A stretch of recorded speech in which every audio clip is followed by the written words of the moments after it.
white woman jump scare. White woman spotted. Forgot I'm in the real world and said white woman spotted in McDonald's. We have to share that. We have to fucking share that in case people don't know what that is. Oh my god, it's a green text. Sorry, everyone. Yep. Some sins can never be forgiven, but it's one of the great all-time green texts. That and the Shrimps Kid. Oh wait, Halimede is here.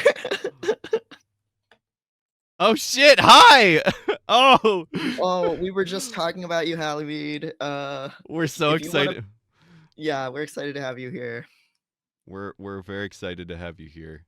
Yeah, walk into Subway by myself, forget I'm in real life, see white woman, audibly say, white woman spotted.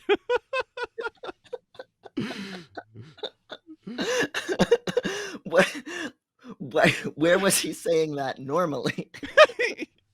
Yeah, probably in Like his horrible white supremacist discords. Yeah. Oh my god. Are you saying this in Call of Duty? Are you saying this in Oh. All right. So I think we gotta go I'm excited to be here as long as you have good opinions and are funny. That's debatable, but we're trying, but we're here to learn. You are the good opinion haver, Halimede, so you can grace us with that. So let's jump right into that for anyone who doesn't know. Yeah, Halimede is a Twitter user with good opinions that posts on the internet. Let's bring up the one that got Twitter a twitting. The one we all love. The one we all love. T for T is like incest. It probably would happen if two sisters were stuck alone in an attic for 25 years, and it wouldn't be good or okay. But the victims deserve pity, not anger, and treatment, obviously. VC Andrews, ghostwriter, get on this and write Flowers in the Attic transbian version. What we saw, yeah, I definitely did see someone in the Discord who I will let name themselves say who wants to get in an attic with me. Which fucking mood. And there was only one bed in the attic. This is the real fan fiction shit from way back. So Halimede, I'm curious how this has gone for you, because this really blew up. Did you and it sounded like you're saying that people were trying to cancel you. And they were attic mates. But you will never you always expected to get a little attention. That's fair. 4 years. Wow. Now that's a poster. That's when, like, Joe and Tom talk about somebody just in the posting mines, practicing their craft, preparing. Well, you couldn't change the way that you post because the way you post is correct. Do you know why this came up? Like, did you retweet this? Like, is that why it? I do not this not for anything like fame or adoration, but for the love of trans women. Oh my god. You're a white knight. I don't know what the equivalent of that is, but yeah, just yep. Just absolutely. I really like the one, why are trans girls always like traumatized for other reasons? You'd think just being trans would be enough. That's a really good one. Yeah, it's hard. I was gonna find some classic ones, but they're all so good. I couldn't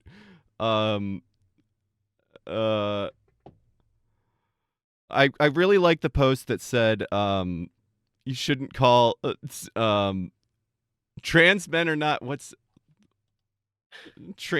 shouldn't call trans men trans because they're just men, but trans women like the attention. That's good. I might retweet that one. Oh, Somebody will uh, somebody will I be in d- my inbox I about it, but definitely accidentally just searched Twitter for trans men, and we got a little bit of trans boy pussy on the stream for a second. woo! So Let's don't hear clip it for that. trans boy pussy. Don't tweet that. Yet another jump scare Oh, here. good. We weren't actually we weren't sharing screen, so it's okay. Oh, okay, good. Oh yeah. Yeah, it's just on my fucking Grimes subreddit, which is also a white woman jump scare. Yeah. Uh I have been I've been accused of accused of overlooking trans men, but actually men are just men. It's rude to call one trans even if he is, unlike women who naturally love attention. You're so right for this. You're so You're right so for right. this. And Uh, and and they some of the boys need to hear that. But oh, and she did say, "Not a white knight. I may be white, but I've always seen myself as more of a princess." Of course. oh, Of course. yes. You're You're a noble woman. and you're very vocally not a top. that's the Of that course not. that's the trans woman's job. Um Oh we god. were built for that. Uh Yep. Why are trans girls always like traumatized for other reasons? You'd think just being trans would be enough. This is the one that is so especially when I first found this account and did not fully understand how good of a poster. Guess who went through all of her Truvada again without telling me? Like she has the decency to be ashamed. I'm not going to stop paying for her healthcare, but I wish she valued her life more. Oh, Oh my oh, god. ugh. Oh, this is god tier, It's- chaser behavior. Trans women, how do you do it? How are you so brave? I'm going through a hard time right now, and I need a little advice from some beautiful, damaged girls, from some lovely she females. Oh my god. Oh, it's so good. Halimede, are you the type that, like, when you're with a trans girl, like, you're telling her, like, "You're such a beautiful creature. All my life, I fantasized that someone like you existed." Um, that kinda thing? Do you bring that out? Oh my god, that reminds me. Let me see if I can find the tweet. Oh, okay, she says, "I didn't find out about all this until I was in my teens." Okay. Who was your root? Yeah. Maybe we'll find that out in the game, I don't know. Yeah. I can't find it, but there was a tweet from a trans woman on here that was saying one time I was fucking a cis woman, and just as she was about to come, she yelled, "Yes, queen!" Oh my god. And she's like, and to So my credit, I stayed hard and kept going. that really is brave. Yeah. So I was curious your take on that, Halamy. If you want to salute that brave trans woman. Cat hair everywhere. Lulu Finks shared another favorite. Okay, so regarding recent statements, I don't want to hurt trans girls. I am not a top. But I think that it's beautiful that a bee with a stinger can become such beautiful Beautiful butterflies. Oh. Saw that one, an embarrassment. We should strive to do better on cis women's part, of course. Sorry, I probably shouldn't say on the C word women's part. Yeah, we Oh, need a beeper. We don't have, like, a sensor, oh, that's so button. true. That is so true. Um,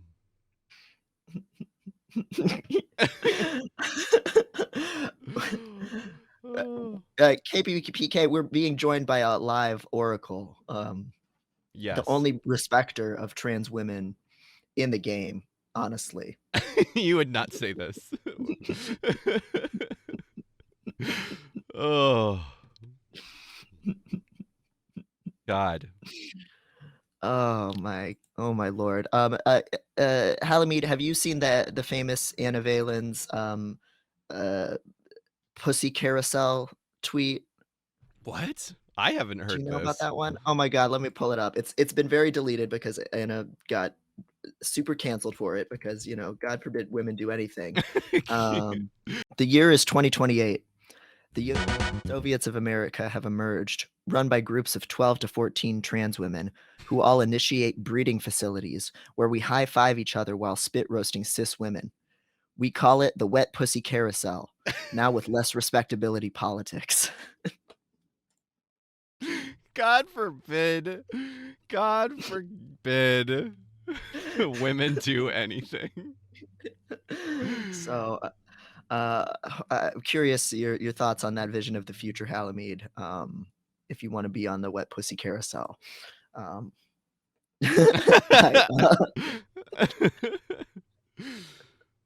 Oh, that sounds like a lot. It is a lot. I think we would certainly be a lot safer than we are now. That's so true. That's so true. Utopia is incremental, you know. Right. We start with the pussy carousel, and I don't think who we start knows with what the happens. pussycat carousel. We got to start slower than that. Oh my god. Well, first we need to hydrate. Yeah. But then we can move into that. To get our pussies wetter. A step in a less transphobic direction, certainly. Yes.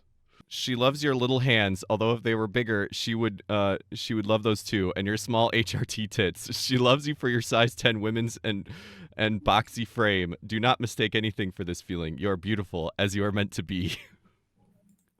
Oh, it's still sharing the Grime subreddit. I just stopped sharing. Oh shoot, our technology is not good enough to show all this. This wisdom. You had to make sure the chat was ready. Trans women have it so hard. Having it hard there. That must just be the worst thing imaginable. That must be so bad and wrong.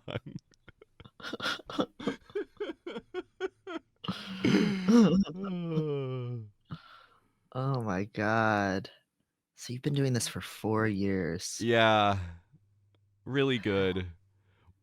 A lot of these old self-reblogs have like 10 likes. Yeah. Yeah, it reminds me of the Anime Sickos like bit about the like monk poster in the mountains that's just honing their craft for years and years. It's literally Fiorello. Yeah. Very much like him. Thank you so much for blessing us. I'm so glad that more people know your beautiful, beautiful ways. And I'm also really excited to play this game in a bit here because it sounds so up my alley. We played We Know the Devil and really enjoyed it. And I'm a great lover of mechs, so yeah, this is going to check off a lot of our boxes, and it'll be great to hear, you know, from Halimede's perspective on her side of things. She said, I hope for a wider audience, of course, all the better to support trans women with. But I knew that if I were ever to acquire one, I would need a resume and a background. So I hunkered down and set to it. Oh my god. It's just like effective altruism, but for anti-transphobia. I just need so much posters clout. And so I can redistribute it to the trans women. Oh my god. Oh, we just got a dump truck redeem. Lulu says Halimede needs to see the boy. Yeah. You know, dump truck is not a trans woman, so I don't know how much you don't know that he'll mean anything to her. Well, that's true. I don't know. He could be. I'll be right back. I'll get Yeah. He recently learned how to self-snuck. This is apparently a normal thing for chinchillas to be able to self-snuck, but it took dump truck quite a long time. I think he's like 3 or 4, Devon will say. But yeah, he's 8. He's 8. He's 8 in October. He's a Libra. This is him. Oh, what a good boy. This is the face of pure demented Libra-ness. And you denied him his wheel last night, is what you were telling me before stream. He was being too annoying. Oh. He was running on his wheel, his quiet wheel that sounds like a small washing machine. Too loud. So I cask of Amontillado him in his basement. You've made your preferences very clear. We don't know his gender identity though. That's true. Yeah, Halimede, do you think an animal can be a trans woman? His little big ears. Yes. Force femme dunk truck. Him with like little nails. He does have a fat ass already. He's already got. Yeah. That's the titular dump truck. Yeah, I think E would do wonders for him. Halimede says trans women are the most human people I have ever known. Great answer. Great answer. Great answer. Oh. Pretty clear that a trans woman can be an animal if she wants to. Yes, let's not be transphobic here. Trans women can be whatever we want. Yes.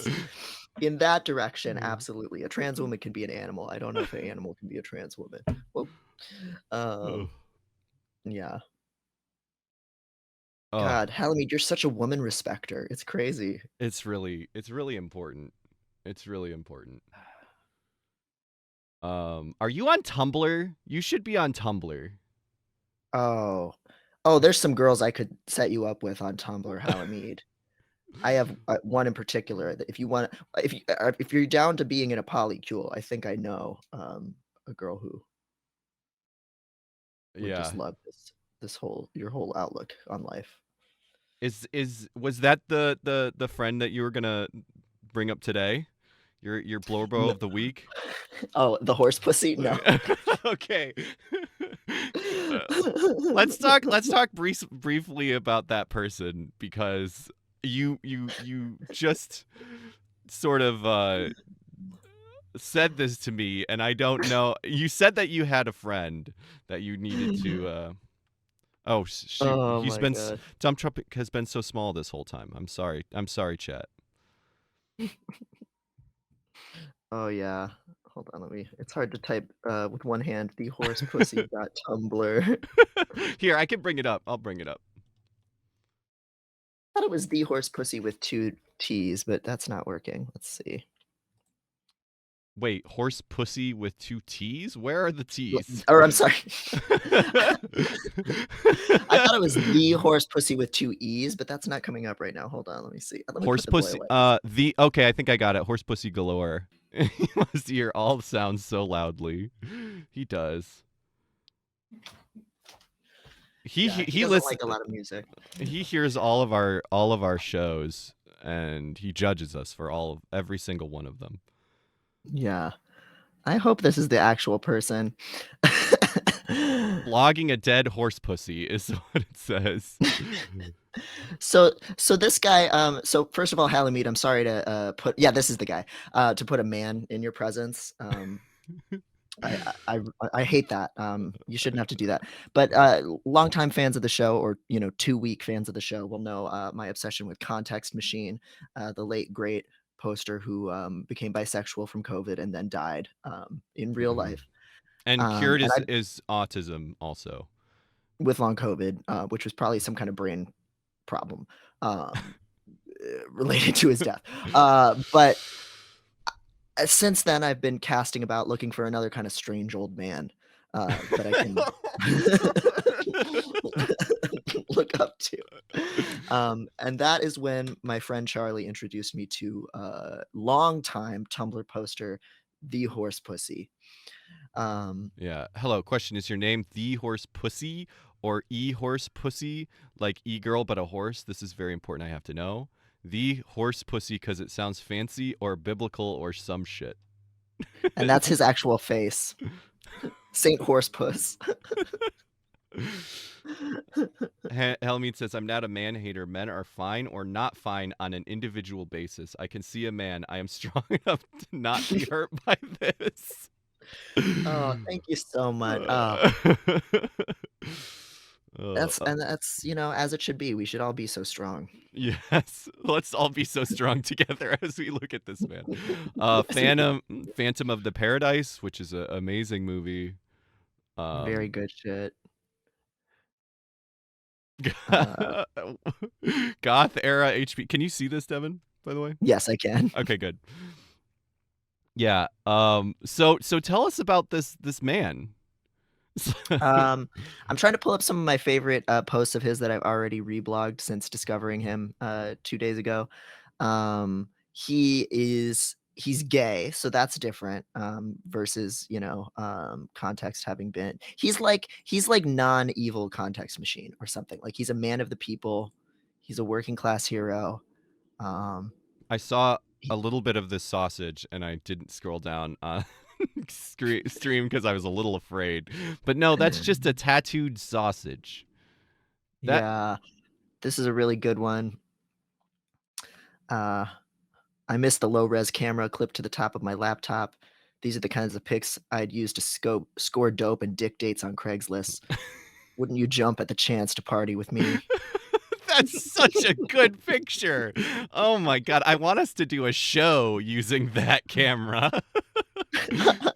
I would like that very much. But it's not just the camera, it's the horrible lighting in that room. Like clearly that room has like one lamp on the other side of the room. It just smells like the room that I was like renting in Columbus in like 2008. Yeah. Like the no decor, the like landlord beige, Oh the yeah. couch, everything about it just speaks to that era and like how we were not taking care of ourselves back then at all. Yeah, I know it smell crazy in there. Here's a recent one. Somebody just said hot daddy, and he said a little Mylanta to cool it down. This man is too cool for Tumblr. He's so good. Yes. He has one showing off his gay voice, but it won't because Tumblr's broken and videos don't work on desktop. Oh my god. Show it. But here's the ask. Do you, and if so, how do you deal with gay voice? I feel like mine makes everybody hate me. And he had a video here, which on mobile you can see. My customer service voice. Can I help you find anything? My voice changes all the time. Sometimes it's gravelly because of smoking for 30 years. Right now, it's kind of hoarse because I think I got the COVID. I'm going to lose another one, another king. Yeah. But my customer service voice is gayer than a highway rest area. Try smoking menthols. Oh. We got a pretty good from Halimede. I think that's pretty high praise. Yes. Yeah, this guy is great. He posts just like a lot of really cursed photos of himself, a lot of gay shit, a lot of like really weird aesthetic photos. Oh, I think I see the sausage one that you were worried about. It's not a dick. It is just a sausage that's been tattooed on. I did show it. I just went to off. I stopped sharing to look at it fully before I like showed it. Another one of his is Jeffrey Dahmer, one of the biggest gay icons of all time. No. Oh. Fellow Ohio State student like myself, so I'm gonna say yes. Oh, really? Oh, that's Mhm. right. Yeah, that's right. Because not to reveal too much backstory, but I'm pretty sure when did that happen?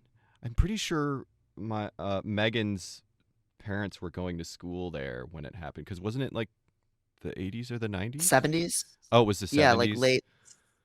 I thought 70s into 80s. Yeah. Is my understanding. If smoking is so bad, why is it so cool? It's really true. I know. I was just watching Thank You for Smoking last night. That one's aged weirdly. Public masturbation bingo. Public restroom, being caught on the street, nature, leave cum in clearly visible place, undress completely. Does it show his results? Oh, let's see. Did he say whether he got a bingo or not? Oh, he adds a few. So we can look at this and then we'll add his. So we can assume that he's done all of these. Yeah, and then he undr- can get an additional square. undress completely, public transport, hallway, apartment, house, workplace, etc. Sitting right next to someone while someone is visiting you. Take a walk with your dick out while visiting someone in front of an open window, elevator, in a pool, in water, pool, ocean, parking lot, many people around, photo booth, under the table, piss plus cum, in public except for restroom, under a bridge, balcony, rooftop, laying down, construction side, in a shop. And then bonus, using toys with someone while it rains. While it rains is a vibe. In the cold / winter, plus pics or vids. Oh, And then the horse pussy uh, bonus. oh At a my God. funeral, Chick-fil-A drive-through, on a carnival ride, at the January 6th insurrection, at a Champagne tour I can concert. imagine this guy like going to a fucking like I doubt he's like conservative, but going to a fucking Trump rally to like hook up to find all the horrible DL fucking straights. He's Oh. definitely like my friend Mel has a FetLife mutual who's like this old man who like travels across the country just looking for trucker cum blasts, which is a time-honored tradition. Right. And I think the horse pussy like probably knows those days and is helping keep that grand tradition alive. Did you know Um, that whenever anybody talks about truckers, they say 10-4, good buddy. Um, mhm, 10-4 meaning, affirmative, which is like that's like a radio thing. But good mhm. buddy in trucker slang basically means like faggot. Like it basically means like fellow, like it's trucker slang for hey, are you a good buddy? It's like, are you a friend of, what was that, friend of Susan or whatever, that Friend of Dorothy. friend of Dorothy. Yeah, good buddy is somebody else who's down to blast your hole in the fucking truck stop restroom. Oh my God. I did not know that that was an element of cruising. I'm reading a history of cruising right now. So I wonder when if it'll get to trucker cum God, I hope blast so. This, shit. this guy reminds me of, oh my John God. Waters. Yes. Yeah, not he's a very different sort of like physical, like John Waters is a bottom, and I think this guy is maybe a top, or like he's got a little more toppy energy. Like it's a very different energy, but it's also that Mhm. like just reveling in the filth, as John Waters says. Um They're working class heroes, and that's the big yes. difference between them and Context, who's like a trust fund Ivy League baby. Like the horse pussy is someone that like he could have been my neighbor, you know. Um, this is this is this is my brother, this is my uncle, this is Yeah. my shop teacher, you know. Yeah. And yeah, he definitely has verse energy. Yeah. Um, Not yep. Yeah. Whether big he is verse a energy. top, he definitely tops. Yes. I just wanted, before I forget, highlight in the chat. It's Farrar said, "I think there's a lot of dignity in being cum blasted by someone you find truly reprehensible." And Halimede said, "I agree. Yeah. I Also think true dignity is something that you can have in any circumstance, that you can hold on, that can be held in any circumstance." Yeah. Hey, people don't get to choose to be born with a trust fund or not. That's true. The Argyle, if they don't have But a big Billy Mouth on their bass on their bookshelves, don't fuck them. that's the John Waters horse pussy. I want Yeah. to see them fuck. They would fuck for days, and there would be no survivors. Oh my God. Okay, last horse pussy. Why do you seem like you always are at a different job? What happens? You quit or get fired? First of all, that's just the life, man. Yeah. How do you ask that? Like, I'm so removed from being a person who would have to ask that question. Yeah. um, the horse pussy responds, "I've only had maybe 7 or 8 jobs in my life, only been fired once. I tell a lot of stories, but they are all out of sequence, so maybe why the confusion.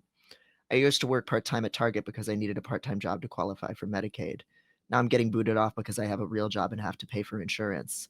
And then he has some facts about Target, I think, in the, oh yeah, every Target freezer is full of Healthy Choice brand TV dinners. White trash don't buy that shit, so it piles up. Target shoppers only want Jimmy Dean sausage biscuits and ham cheese hot pockets and New York bread knots. Oh, Oh, he's very different from my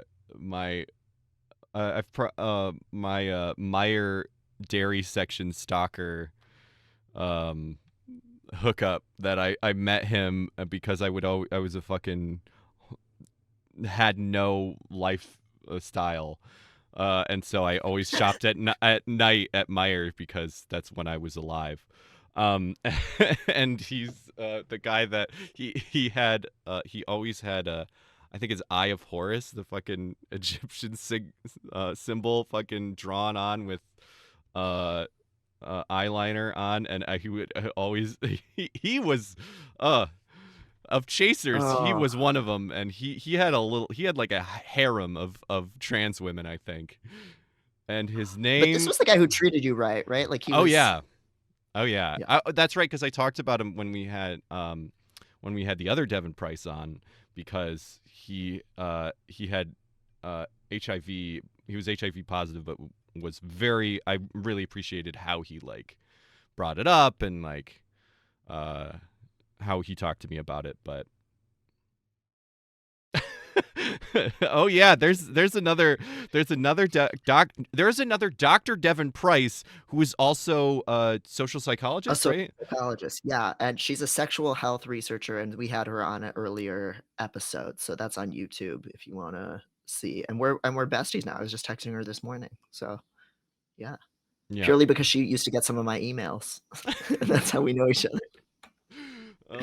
But anyway, yeah, the Meyer chaser and his T-girl carousel.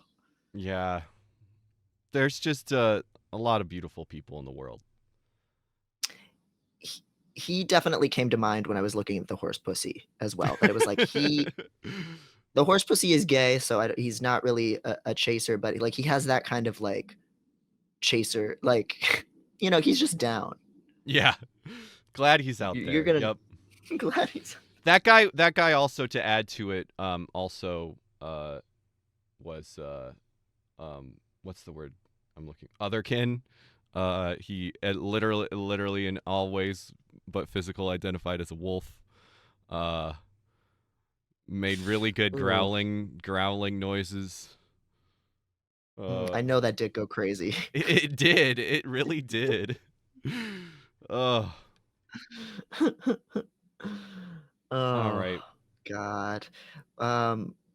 Well, is there so that was the end of the horse pussy. Yes. Yeah, I mean, I think we could transition into light between, Halimede and horse pussy. We could transition into light chaser discourse. Yes. If we want right now, since that just kind of came up. Or piss course. Yeah, Excuse me. Piss course. Yeah, I have a lot of thoughts about it. I'm curious, like, did you have kind of a place you wanted to start with it, or not necessarily a starting place. It's certainly a thing that like comes up a lot, and that that trans people use as like a warning sign sometimes, like, oh, don't get with this person, that person's a chaser or whatever. I think you and I both have a little bit more forgiving views, or at least it's not deal breaker bad to call someone a chaser. Yeah. I think it's so much more about respecting it's the actual person, and not having present company excluded. You're exempt from all of this. Yes. Not having like expectations about what like people will want to do with their bodies, right? Like, and being overly informed by porn. I think the reason that I'm closer to a chaser apologist is and this is a weird thing that I think a lot of trans people, like a lot of trans women specifically, probably also have this experience of like, I mean, I learned about trans people through porn, like myself. So I understand Mhm. when other people also are coming at it from that experience. And I think that a lot of, I didn't put that on somebody before I like learned more about it from that. But um, yeah, there's this weird question of like, is it okay to have genital preferences? And Mhm. as as Halimede has said, I is it okay to have genital preferences that are non-anti-transphobic, so to speak? Right. To prefer a trans embodiment. Yeah. Right. Yeah, I think it's I just I just don't think you can put rules on sexuality in any way. You can only kind of put like not put expectations on people. And I think it can be damaging to there it does seem like there's this kind of discourse where it's like chasers are all really bad, which I don't blame any trans women for having, because I think a lot of trans women have had really bad experiences, and there's a lot of really weird people out there, um, people that are weird to trans women, um, but also if somebody would have sex with a trans woman and all they hear is that they're a gross chaser, like I don't think it's helpful. Hmm. Yes, I wish people wouldn't say, thank you. This is the tweet I was referring to. I wish people wouldn't say genital preference is transphobic. In fact, I have genital preferences that could be described as the very opposite of transphobic. Oh. Trans people really um, want to be desired enough to shut people down, and they should be. And of course, so many of my kind are regrettably total creeps. We're glad you're out yeah. here doing it right. Yeah. You understand where people are coming from for having those feelings. And being straight up about what it is that you want and how you want to relate to the trans women you admire, Halimede, is very different, I think, from a certain kind of cis girl chaser type where it's just assumed and then pressure is like brought on to a Yeah. partner, which is something that I've heard a lot of people have really traumatic experiences with, like, and that's really real shit. And a lot of those people don't even necessarily think of themselves as chasers. And maybe if they did, it would actually be better, right? If they could articulate Yeah. exactly what they want and that they expect a partner to like top with, uh, that would be better than just assuming, oh, because your body is this way, you're gonna do that, Right. um, and pressuring people and stuff. Uh, some space also gets tangled up in like how trans people feel about their own transness. E.g., some trans folks are actively upset by the idea of a person being actively into their transness. Yep. Yeah, and I think that that's actually why I partly why I have the feelings I do, and why I feel like I have to um hedge how like my discussions of it, because I think that's totally valid, um and I absolutely respect that, but also that's all. I mean, to be frank, that's not like the opposite of how I feel. I would much rather be like, and this is uh, a weird thing, but I'd rather people be like I think there that best of both worlds and shit like that can be really fucking problematic, but it's also like, I mean, I'd rather be seen as like better, like the best, the most exciting kind of woman, rather than like not living up to. And it's like, I understand, I mean, that's obviously a false dichotomy, and I understand why people wouldn't just want to be found attractive as a woman in general. Um, but Yeah. Yeah, there's layers to this, Your Honor. I yes, think to people mentioning in the chat like how it can be kind of dysphoric to only be wanted for your transness. I mean, I really felt that way about like T-Boy night at Steamworks for a while, that it was like, oh, you know, like, because it's a 3-floor sauna, and if there's enough people on T-Boy night, like all the trans guys' lockers are put together and their rooms are put together, and that made me feel really gross. It's like, ew, you're like putting us all in like one place for the people who are like shopping for that. Yeah. But the other way of seeing that is, oh, a lot of these guys are a little bit uncomfortable being in this space, and they want to be around other trans people, and maybe they want to hook up with other trans people. And like, you know, once I did like hook up with a few trans guys in that context myself, I felt a little bit less self-conscious about it. But there still is, you know, sometimes that feeling of like, oh, or, you know, or someone on like apps or something, like if you're only looking for a certain category of person, like you better know how to act right. You better, again, like Halimede, be like really rolling out the red carpet. I think it's Alice. Is it Alice Azantium? The podcaster. She had a really good post about how, for her, female chasers were always like, this is the thing I was talking about earlier. You're the most beautiful creature. You're a literal angel. I've fantasized about you all my life, and I can't believe you're real. And then, in her experience, male chasers were like, can you put on this wig and pretend you're my daughter?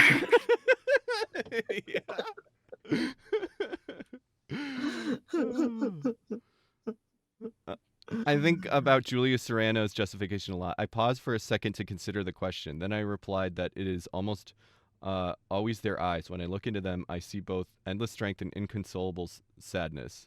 I used to feel uncomfortable to be seen as desirable as a trans woman until I realized that I do like a lot of things that other trans women have, even if I understand it's complicated and can be dysphoric at times. Want to be fully who I am.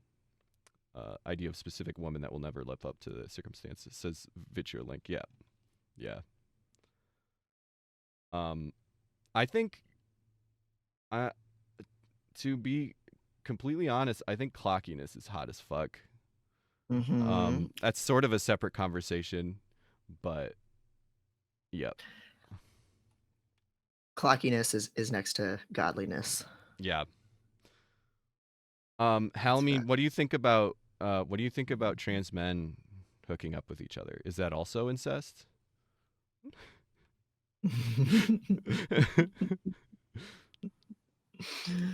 I think it's been easier for me to identify people fetishizing me for my transness than it has been for me to identify people fetishizing me for being fat. Yeah, that's something I can't speak to.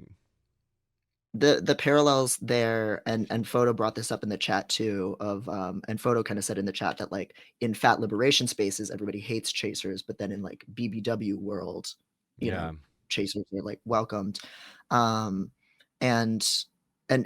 Photo and I have talked about this before, and this is something I've heard other people express too. There's like this weird fracture line that is similar to what I see trans people talking about, where some people are just so put off by the idea of somebody being a chaser that they want nothing to do with them. But it also can kind of link back to this belief system of like, if someone is attracted to your kind of body, there must be something off about that or sinister about that. And that's a weird idea. Like that's rooted in, you know, thin supremacy, right? But when it comes down to interacting with one person and figuring out, are they going to treat me respectfully, or are they going to be ashamed to be out with me in public? Like it's hard to gauge, right? Like as much as those two things are still true. So yeah, I think there are a lot of parallels. I've certainly heard cis fat women that I know mention that they hear parallels in what they've heard trans women describe, and vice versa. And then people I know that are in both those communities kind of talk about that a lot. An acquaintance of mine, Franz, on Tumblr, you know, she's a fat trans woman and reblogs a lot of like feeder fetish stuff and finds that really empowering. But other people find that stuff super duper triggering, for understandable reasons. But yeah, but that doesn't mean that it's like evil. You know what I mean? Like, yeah. Halimede says about trans men having sex with each other. What? That's just gay guys. What would be wrong with that? Trans men are just men, as you know. This is the kind of othering that we need to see. Both the world and the trans woman herself define her by her transness. She longs to shed it and escape as a means of escaping transphobia. But happiness can only be hers if she loves herself. And how is it she's supposed to do that unless she is first loved? Which is where you come in, right? Which is where you come in. I think that there needs to be a nationalized Halimede system. All trans women. Get a Halimede. Yes. Does anybody have the link to that fucking guy in the cowboy hat chaser video? Does anyone know what I'm talking about? I know this. Oh my God, yes. I would known before dating a trans woman. Number one, this girl is every bit of a woman, and then some. Think about it with the extra special toy that you haven't played with yet. Number two, you say, hey Adam, I've already got that toy to play with myself. Why would we need a second toy to play with at the same time? Did we need a second Ace Ventura Pet Detective movie? Why is that need a second season? Did we really need to clone Kanye West to make a second? Wait, that's a bad example. But the moral of the story is, good things come in twos. Number three, you ever have one of those days you want to have a little bit of fun, but your schlong and chimichanga doesn't want to show up to the big game? Well, who better to understand than a woman who has dealt with those same complications? So now when she says, oh, it's okay, babe, it looks cute, you know she's coming from a place of empathy and not pity. Number four, oh my God, I forgot about this guy. Listen, this is a little bit different than those sleepovers you and your bros used to have when you were younger. That was a little gay. Being with a woman of any kind means every part of her is feminine. And while I can't fully explain it, that feminine energy is the hottest thing in the world. You'll figure everything else out later. Number five, this is a woman, and a very powerful woman, that's been through a lot to work towards a body and image that she identifies as. So if you want a conversation with sustenance, and not just a conversation about the avocado toast she had earlier. Oh man, I forgot about that. I love how it's super sexist all the way through. She doesn't even speak. Yeah, she's like she's also like a porn performer and I think escort, and she's like, so that's not his girlfriend. Like, that's a woman he's paid to be there and be part of this fucking video. I unironically love everything about it, including how misogynistic it is. Like, it's like, because we all know the straight trans girls out there who that is exactly what they want. They want the fantasy that a lot of women want. I don't know if they're in Vegas or some other godforsaken place. Probably. It looks like it. I love that he's the most normal, awful man in the world, and that she's just draped across the furniture. Yeah. It's so good. Yeah, on the level with I like Ferrari. Gender essentialism gets a bad rap. Oh. I hate Vegas. It's so hot and dry, and there's nowhere to put your eyes without everybody thinking you're a pervert. As a woman respecter. Yeah. Yeah, I've sat in Our Lady of Slime. Yeah, I've sat in trans support groups listening to people daydream about this precise situation. Oh my gosh! Hi, Blair. Welcome. You're here for a good one. I think both of us had some problems with the Barbie movie, but I did enjoy it despite criticisms that I had. But Harry Ness or what? Hari Neff. Neff, yeah, Hari Neff, yeah. She, when she says, "I just want to be a helpful furniture," or something like that. Helpful furniture. It goes really hard. That was like an important moment in dare I say herstory. for her to be there doing that, and you know. You don't have to like the Barbie movie or Hari Neff, who has said some whack shit over the years. Has she? I didn't know that. Yeah. I don't remember specifics, but very like just, whatever. Liberal white womaning, Yeah. Some shit about Israel or some shit. Oh Lord, yeah, who knows? Yeah, but in that moment, Yeah, she was a queen. yeah. I love that she was the DJ too. Just about every trans woman has said stuff she may regret. You have to have love in your heart. Yeah, You're like Jesus, Halimede. um, was it you or Natalia on Twitter that said Char the bat like in Gundam, just the battle suddenly Char disappears and Charzette appears, but she was later canceled on Twitter for having Neo Zeon saying she had a quote Neo Zeon face. Oh man.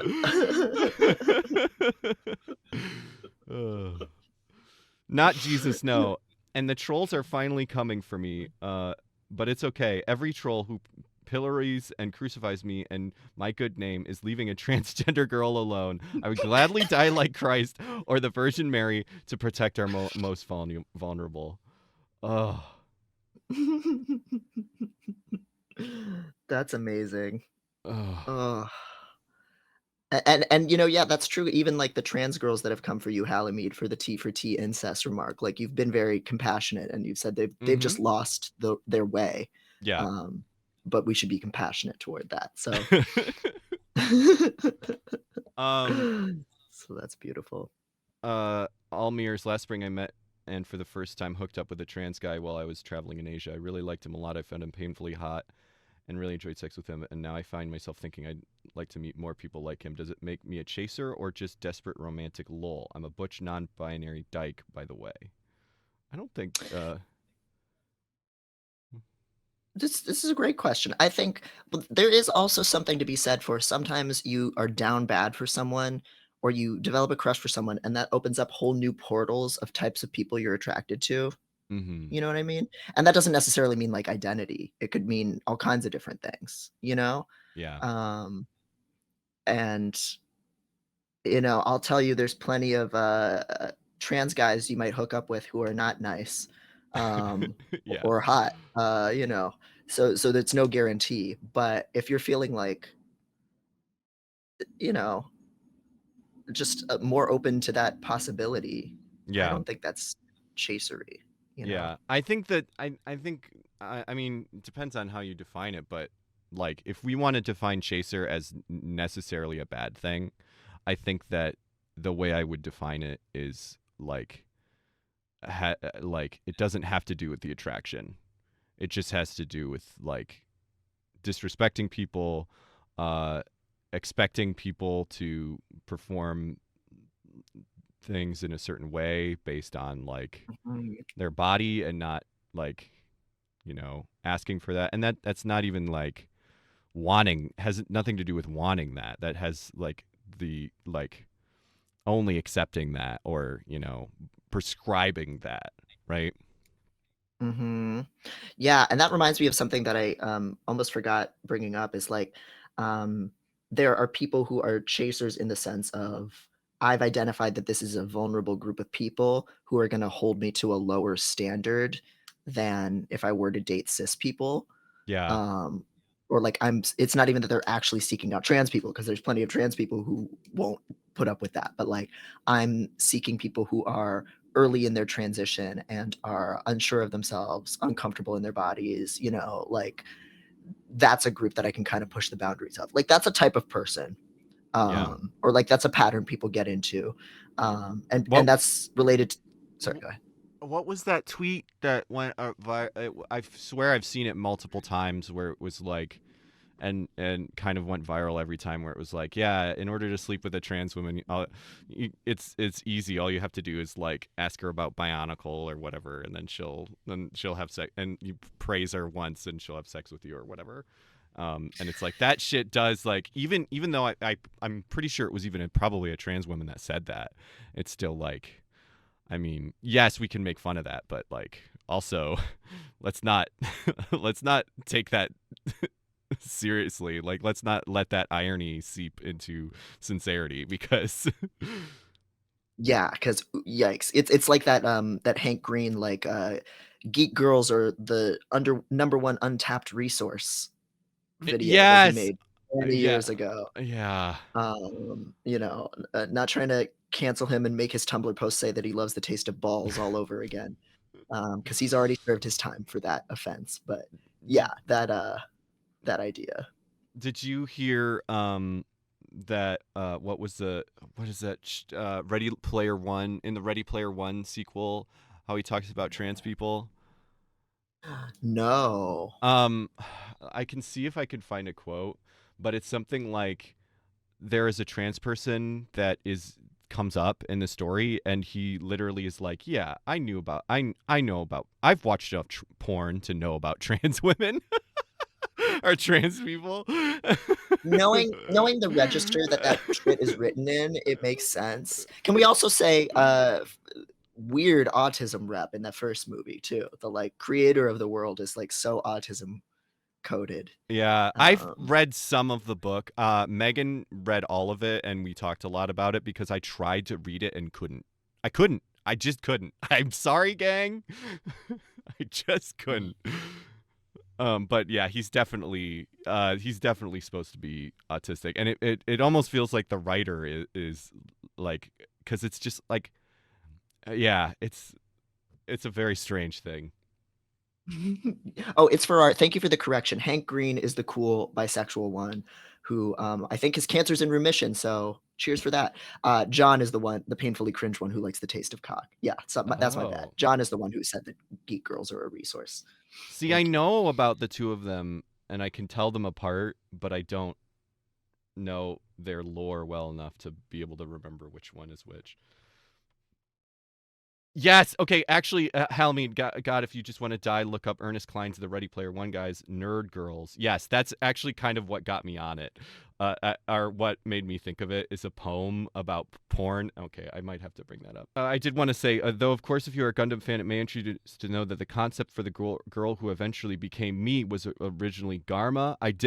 That is really interesting. I am a lapsed Gundam fan. I used to really be into Gundam when I was a kid and haven't watched some very much since then, but I'm getting back into it. I'm watching G-Witch right now, but yeah, I did want to say that because that is interesting, although I don't have the total context for it, but I wanted to make sure I actually said that out loud. Hell yeah. I may be the only cis woman who has had an enjoyment for Lego Bionicle figures in the past, but perhaps that's not relevant right now. The only cis woman. The only cis woman. Oh, Whoever liked cis here in the self-deprecating sense. Always. Yeah. Cis is only ever a slur here. But yeah, since it came up, I do think I need to read. I'm sorry. This is gonna be really, really bad. I can't believe I'm gonna. Or we have to see something cursed. We're gonna hear something cursed. Have you heard of this, Devon? I don't think so. Oh my God. Okay. Oh man, I can't believe. Oh, it's so long. Oh my God, it's so long. This is a poem by Ernest Cline of Ready Player One, the author of Ready, and it's called. Boy. I'm also reading this from Just Neckbeard Things. Can we get some background music or something? Oh yeah, what meeting? do we need? Like epic music? Yeah. Dramatic, emotional background music. Yeah. This is great. Nerd porn auteur. I've noticed that there doesn't seem to be any porno movies that are made for guys like me. All the porn I've come across was targeted at beer-swilling, sports bar-dwelling alpha males. Men who like their women stupid and submissive. Men who can only get it up for monosyllabic, cock-hungry nymphos with gargantuan breasts and three-word vocabulary.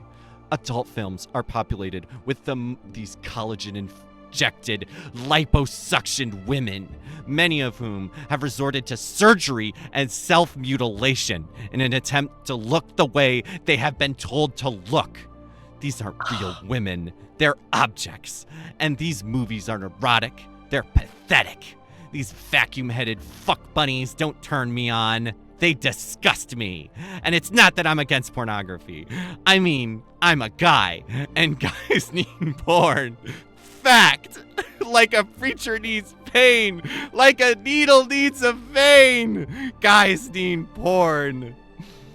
But I don't want to watch this misogynist he-man woman hater porn. I want porno movies that are made with guys like me in mind. Guys who know that the sexiest thing in the world is a woman who is smarter than you are. They can have the whole cheerleading squad. I want the girl in the tweed skirt and the horn-rimmed glasses. Betty Finnerbowski, the valedictorian. Oh yes, I want her to copy her trig homework. And then I want to make mad, passionate love to her for hours and hours until she reluctantly asks if we can stop because she doesn't want to miss Battlestar Galactica. Summa cum laude, baby. That's what I call erotic.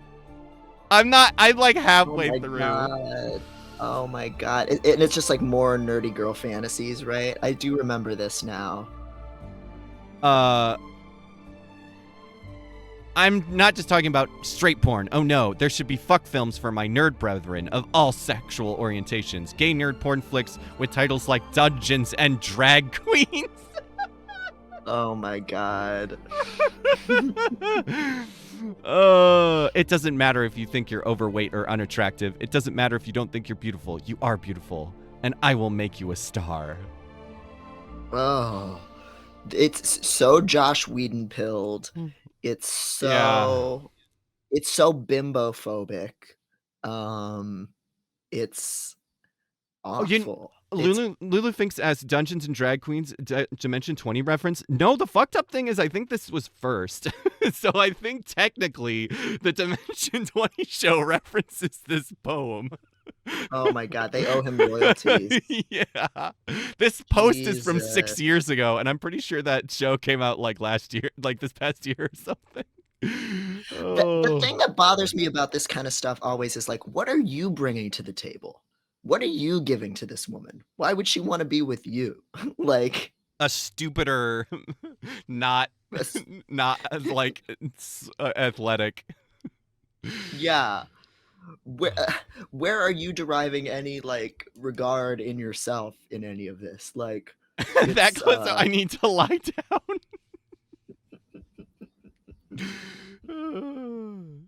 I'd rather be the bimbo because he won't make me fucking explain trig to him. Trigonometry, are you 16? Yeah, in this it's fantasy, like, absolutely. Yeah, I mean, literally, he's talking about high school and shit. Yeah, and it's so it's unformed. I know you do like attach onto those kind of figures when you're young. That's fine, but like, damn, dude, like, what's the adult version of this fantasy? What are you bringing to the table? Like, it's I got a few questions like a couple weeks ago about weaponized incompetence and disability and stuff like that, and I have a whole article about that coming out later on. But like, this would be the kind of person who would be like not contributing much to the life of the woman that he's like supposedly putting on this pedestal, whatever that means. You don't need to be strong, you don't need to be rich, but you need to like have your own life or like interests. I don't know, something. Yeah, this man definitely fails that test that TikTok that went viral a while ago and just came back up. It was like, tell me one hobby that you have that isn't media consumption. Did you see that? She was talking about a different kind of person, but I think about that a lot. Yeah, this is Funko Pop brained to the max. No offense if my sister's here. Oh.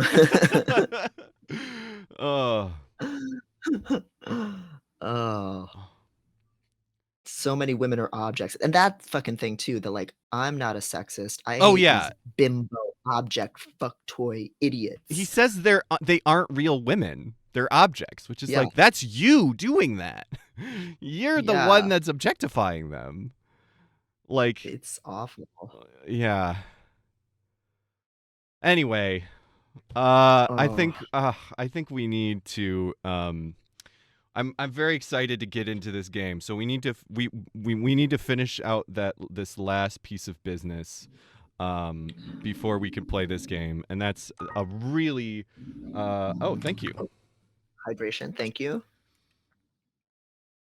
That is a extremely hefty Grimes report. Ooh, oh man.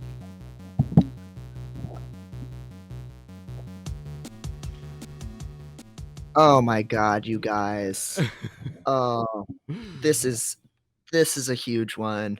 And I'm sorry again, Halimede, that you have to see this. Yeah. Oh yeah. Oh, you've posted about Grimes before, Halimede? Oh my god. No, you got to tell us the Grimes takes. I missed that.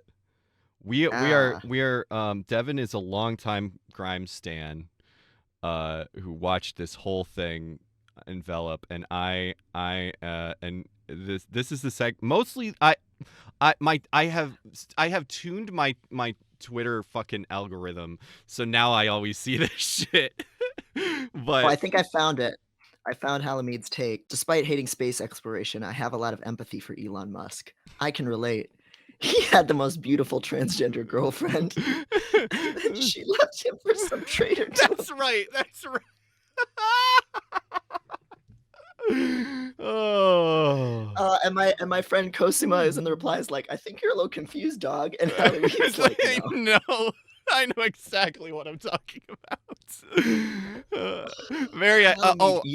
I love Jewish Ethel Kane, which is a very strong username. Very iconic of Grimes to give birth while transgender. Oh my god, Halimede, and you don't even know, Halimede, I've written transgender Grimes fan fiction before. You need to like put that in the chat. We need to like read this. Oh, because it's too dramatic. It's so good. It's genuinely good. It's not funny. It's serious. It comes from my heart. It's like table. Oh, people are asking for a table read. I'm like, Green Body said, "Can we talk about that?" I'll give you all the link. I need to migrate it from Medium over to Substack. Yeah, that's right. How long would it be to read? I don't think we have time. Could we read this next time? Because it's like I think it would take a minute. It's legitimately really good. It's about 10 minutes read according to Medium. Here's the link. Nobody start any shit in the chat right now about it because it's dead serious. Like this is like serious as sin to me. I believe it's true. I think I can still save her. I hope she doesn't sue me. All resemblance to real people is intentional. All of these things. If she was in fucking Britain, your ass would be grass. I would be fucking toast. I would be, yeah. Does it use her name? I think it used. Didn't you change the names? There's no names. Right. There's just no names. Yeah, but like aside from a few things that could be Mackenzie Scott, it's really Mackenzie Scott and Grimes in a way. Jeff Bezos' ex. It's kind of imagining if Grimes had pulled a Mackenzie Scott and started donating all of the money after getting divorced and like eschewing any relationship to the person. So Mackenzie, don't sue me either, but I feel like you're an ally, so I'm not worried about that. Yeah. Oh man. So, but yeah, well, let's dive into the current real world Grimes drama, the Drimes, because holy moly, it's so much. It's so much. So I think the first thing is that all started this is Elon Musk has a biography out. I think it's just called Elon Musk, right? Yeah, and it's by oh my gosh, I'm blanking on the guy's name, but yeah, that just came out, and that has a lot of and the biographer worked really closely with Elon Musk. That's an important thing to remember here. All these fucked up details are things he signed off on. Yeah, including that he interviewed Grimes, all these people. including that, the Grimes stuff aside, the big reveal was that he personally turned off internet access at key places in along the Ukraine Russian front line. So they were like going, because this was a thing that was reported recently by somebody else. And then it's just like that tweet. He I worked for 6 months on this story, and he just tweeted it out. Like, I worked for 3 years on this story, and he just put it in his book. But like, it confirmed that stuff, and even kind of went farther, where he literally said that he gave the direct order to do it, and it was on purpose because like he talked to fucking Putin and all that shit. But that's even aside from what we're going to talk about. Right, because this is the Grimes report, not the Elon report, even though Elon did do war crimes, and that's objectively a bigger story. But not the one we care about here. We're talking about my queen Blorbo, who I'm gonna save. So Grimes, yes, crimes on Grimes. Yes. And thank you, Male Valence. It's Walter Isaacson is the biographer. Thank you for that. Thank you. So this was a reply to a Walter Isaacson tweet. He's just been posting lots of snippets of the book have been coming out about Grimes, about Shivon Zillis, who was the head of Neuralink, and we now know also gave birth to twins around the exact same time that that Grimes was giving birth to their firstborn X, and their other subsequent 2 kids. One of them's new to us as the public. Their subsequent 2 kids were with Grimes were through surrogate. So that's just one of the things we learned this week, is that Grimes and Elon Musk have 3 children. The youngest one's name is Techno Maximus or something like that. Techno Mechanicus, and Techno Mechanicus. Do you know where that's from? Remind me. It's a reference to some nerd shit. It's a fucking Warhammer 40K race. The Tau. Is it exact? I think it's the exact. If it's because Tau is definitely the name. Yeah, because the thing about Warhammer 40K is it's the fascist universe. It's the universe where only like we accidentally opened a portal to the Chaos Realm, and so only fascists can exist because everything is so hellish that that's the only thing that can exist. And so yeah, it's they're like machines. So I don't know the specifics of it, but yeah, like. Yeah, as usual, Elon misses the point, or thinks the coolest thing about a work of art is like the fascist imagery and the shit like that. Yeah. Which is, there's a whole other thing about him, learning that or learning to be cold-blooded from Polytopia, which is apparently a baby game for babies.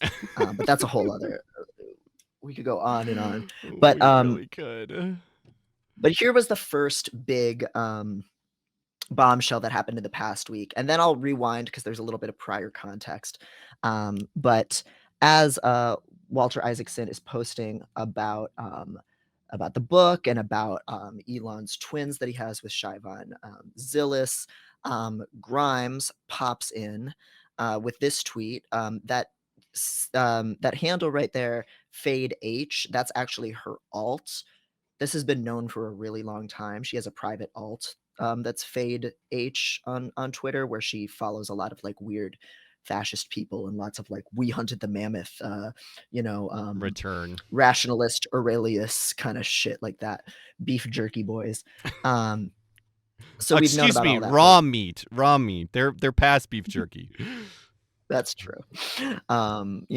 People that live off of just sunlight, that kind of shit, and worry about white extermination and all that stuff. And Grimes tweeted, "Tell Shivon to unblock me and tell Elon to let me see my son, or please respond to my lawyer. I have never even been allowed to see a photo of these children until this moment, despite this situation utterly ripping my family apart." So what she is saying here, and she had tweeted a few days prior, people were like asking her, about new music and a couple of other things, and she said she was having the worst day of her life, and that her life was falling apart. So what she's talking about here is Shyvon's twins with Elon, that she had never seen these kids who would be her kids' half siblings or whatever. And she did not know that Elon was having 2 babies with another woman who was his employee at the time, while she was in the middle of giving birth to his son, and they were still together. This was before any of their breakup, makeup kind of stuff, really. Aside for the one related to Azalea Banks, but let's just not even get into that. We've covered that before. It's really good. Go. I wish I knew our streams better. Go figure out which VOD that is. Yeah, there's a Grimes specific one with all the deep lore. But we'll spare you all that info dump right now. But they were together, and he was, I mean, it was through IVF. We can all have our own opinions about many different ways to make families and have non-monogamous arrangements with people. But I think if somebody who you've already said convinced you and kind of pressured you to have a kid that you're in a relationship with, you find out he got one of his employees pregnant and they're giving birth at the same time, and you didn't know about it at all. Yeah, I would be upset. I think I would be hurt. So, their relationship kind of exploded around that time when Grimes finally did find out sometime later. So this is why they blew up initially, is because she found out about this. Yes, that was one of the reasons that they broke up. Mm-hmm. Wow. And that's probably when the started dating Chelsea Manning, etc. kind of phase, that time in the timeline.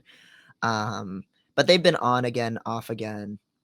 And now we're finding out a big part of probably why that this entire time Elon has their oldest son.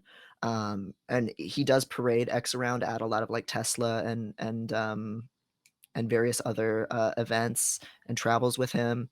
They've been, seen together, and he brings the baby with him to the office a lot.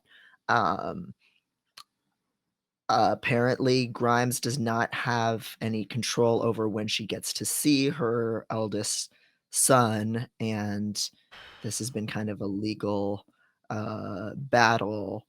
We don't have any access to any court documents attesting to this, but has been a thing going on for a while. Yeah. Some people were saying, Artistic Bum says, have we talked about how Elon's baby mamas and spreading his seed god complex is very much giving cult? The IR girl, yeah. I was just wondering if she follows any of those seed spreader accounts. And yes, I don't know about Grimes, but I know specifically Elon Musk is very much that's when, if you ever hear him talk about the mission, that is basically a white supremacist, eugenicist, rich people, white supremacists, people like Elon Musk have better genetics because they're, better, and that's evidenced by the fact that they have more money, which are all flawed assumptions. And then so people like that need to be spreading their seed and populating the earth more because, what is the whole, the whole he's talked a lot about his fears about population collapse, which is really just, not white genocide bullshit. Right. So this is, yes. And that there's not enough smart people reproducing. Yeah.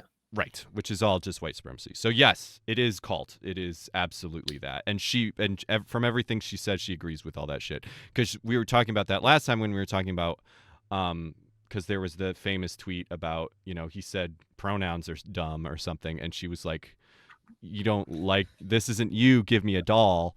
And and then in an interview recently, she was like, well, actually, he explained to me it was just because of fertility issues, and transing your gender makes you infertile, and he's just worried about population collapse. What he's worried about is, trans men no longer being white trans men no longer being able to give birth is basically what it is. Right. Yeah. And so she's bought into a lot of that ideology as well, and she has tweeted a lot of things about like, oh, motherhood changed my life, everybody needs to, she will say things like about, acknowledging like, oh, not everybody wants to have kids and that's their choice, but like it is very like, this is one of the sources of meaning. It's not as extreme as Elon, but she's certainly been very influenced in that direction and has bought into that ideology and surrounds herself with people with that ideology. Yeah, she talks about wokeness and stuff these days, and yeah, it's all that. Yeah. And we've shit on her a lot for a lot of this stuff. I think within the context of some of the new things we're learning, and again, this is one of my Blorbos, so you don't have to be as gentle with on her as I am. I think we have enough reason to kind of see a pattern of like control and isolation and things like that. We'll get into, and so I think that does temper things a little bit. That doesn't mean believing any of these things is remotely okay, but I think that is a context for a lot of what's happening to a lot of the women in his life, and we'll talk about some of those other women soon. Yeah, talk about a power imbalance. Like there isn't a bigger one. Yeah, on Earth, maybe. Yeah, they were never married. She has financed all of her own stuff, except for him owning part of the house that she lives in, which is both a benefit and a trap. Yeah. And she, is now saying that she doesn't have access to her son. So we've seen them, they unfollow and block each other back and forth all the time, like teenagers. But then she'll be seen in public with Elon and X at events. So they were at a wedding in Europe a couple of weeks ago, and then they were in Japan. Grimes did a live stream, a DJ set, and there were some videos. This was like 2 weeks ago. Some videos of Elon live streaming her clanging pretty badly, which is like when you do a really bad like blend DJing, and he was like laughing at her and like kind of like humiliating her. Oh my god. Yeah. Just really like transparently kind of cruel shit. And this is when she tweeted this stuff that I have up around this time. Well, I've said this many times, but had one of the single most traumatic events of my life this week. Definitely reconsidering everything about my life. I'm still trying to breathe and move out of shock, but I think I'm done with Grimes for a bit. A lot has been going on in my life for the last few years that I have mostly kept from the public. I may still do that out of respect for others, but the last few days really taught me that without fundamental change, I'm going to die from stress and my kids won't be okay. Maybe this is TMI, but I'm just totally incapable of continuing to pretend that the situation has been remotely okay, or that I'm not on my last legs and beyond mentally totally destroyed by what's going on in my personal life. It's deeply affected my work, obviously. And then talking about video release. So this was a little bit before the "Let me see my son" tweet. So at the time, God, that's so fucked. we didn't know what this was referencing. Though, freaks like me had theories. And then after that was when she revealed that she had not been able to see her son and that she's never met like Siobhan or their kids, or has been like included in any of that at all.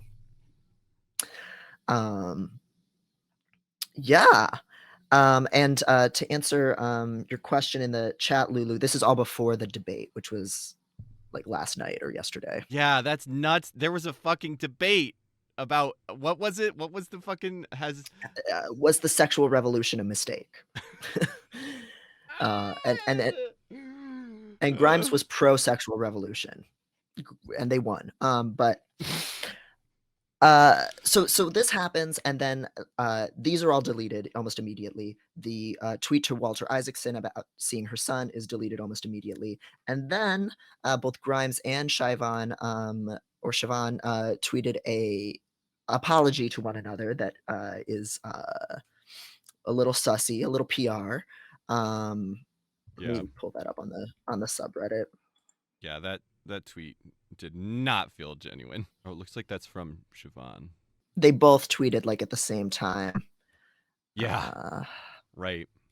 Which also suggests something sussy is going on there. And I really do hate how this is being reported on, her like apologizing for having tweeted something that, if it's true, why would you apologize for that? Hey, I would prefer to not breathe any more life into this current press cycle, but I wanted to de-escalate the narrative at the moment. Spoke with Siobhan at length finally, which was long overdue. This wasn't her fault. Please don't be angry at her. We respect each other a lot, and we're excited to become friends and have the kids grow up together. I truly apologize for responding to Walter, the biographer, like that. As you can imagine, that was a very gut level reaction to a thing that has been very hard for me. Communication about the twins wasn't handled super well in the past, but now I totally understand what happened and totally forgive the situation. Women are so often pitted against each other. Speaking with Siobhan, it's very evident she's an amazing human and we both want what's best for our kids. I wish I could show you how cute little Techno is.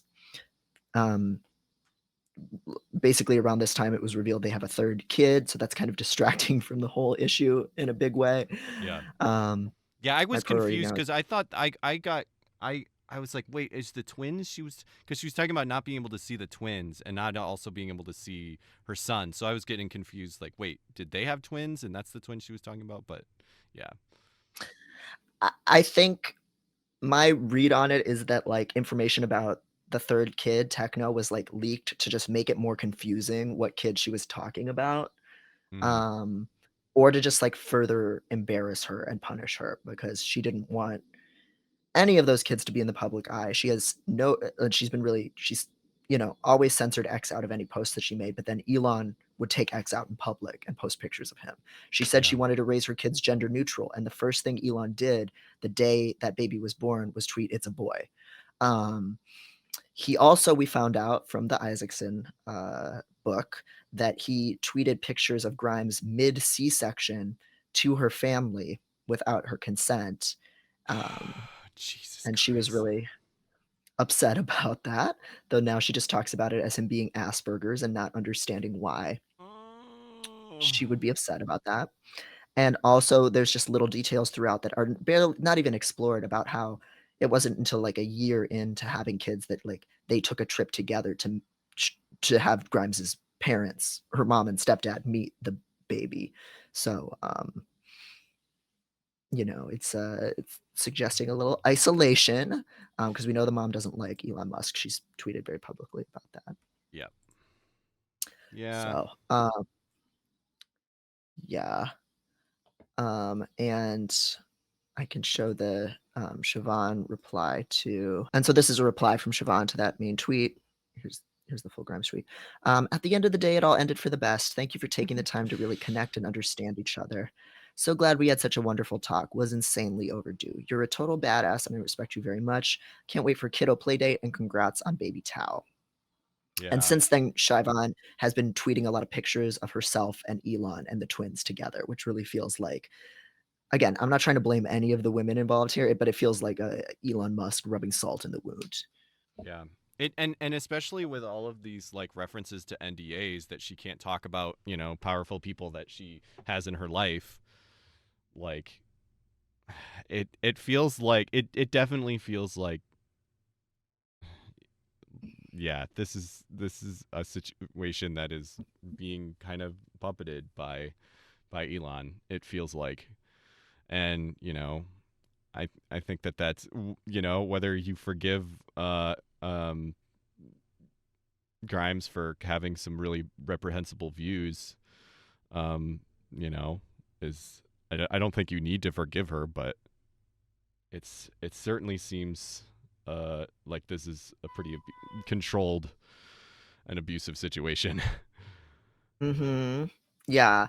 And the broader context is like, she moved out from LA and like all of her like friends, like Hannah, who's, a DJ, Twitch streamer, Blood Pop's fiance, moved away from all of them to like remote Texas in this house, um, just all of this weird language about like the mission and like, oh, I'm Lady Jessica from Dune and he's, I'm his concubine or whatever. Like it's like this really fucked up ideology that he's clearly like. And how did he convince one of his employees to have kids with him? Like this guy is like asserting so much power and influence, and is surrounded by all of these sycophants and people that are like buying into it. Uh, it's terrifying.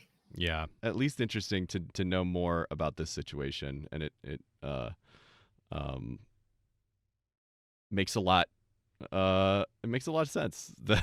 It makes a lot of things make a Mhm. lot of sense. Yeah. And it's fucked up that this is, like, the info that's coming out largely through, like, an endorsed biography.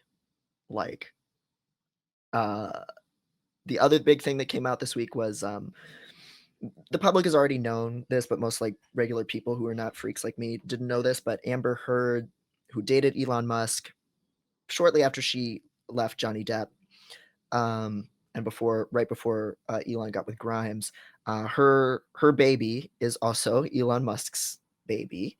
Um, Oh God, I didn't know that I didn't hear that. I didn't realize that was a thing. for a long time, people only speculated that because Elon Musk, for those of you who have followed the Depp and Heard legal battles or whatever you want to call it, when they got divorced, Amber Heard couldn't make the donation to like the women's an abuse victims charity that she had like pledged or whatever, and Elon Musk ended up actually paying that, and they weren't dating anymore, and he was going to testify on Heard's behalf in the trial that happened last year. He ended up not being called as a witness, but he's provided kind of financial support throughout this whole thing because Amber Heard does not have the money to pay Johnny Depp millions for having defamed him, Right. quote unquote. So he's been really like in the background here and has been tied to her for a long time. But it did come out earlier this year, or like was confirmed that her baby is with Elon Musk, and some of that has also been stuff that Elon's been bragging about since they kind of more details about that relationship came out in the biography. Grimes even characterizes Amber Heard as like crazy. She says that Amber Heard is chaotic evil and she's chaotic good. Grimes. Oh my God. When the misogyny be hitting. But she never wants to pit women against each other. That's not what. No. And then Elon was bragging about a time that he got Amber Heard to dress up as Mercy from Overwatch for him. Yeah. Yeah, she looks so upset. She looks so sad, and it's clearly like a very like just a private photo, and like she just looks so annoyed with him. And he posted the picture, of course. For quote awesome role play. And as somebody said in the Discord for our streams, like this really points to his pattern of like dating very like vulnerable women. Like she would have just gotten out of an abusive relationship, just gotten out of it, and then becomes financially dependent upon him. Elon killed the stream. Oh, okay, and we're All right, back. we're back. Sorry, that page really, oh man, I think I'm running out of fucking memory on my computer too, which I think is part. Oh my god. We need to get you an Amazon wish list in the chat. Oh my god, yeah.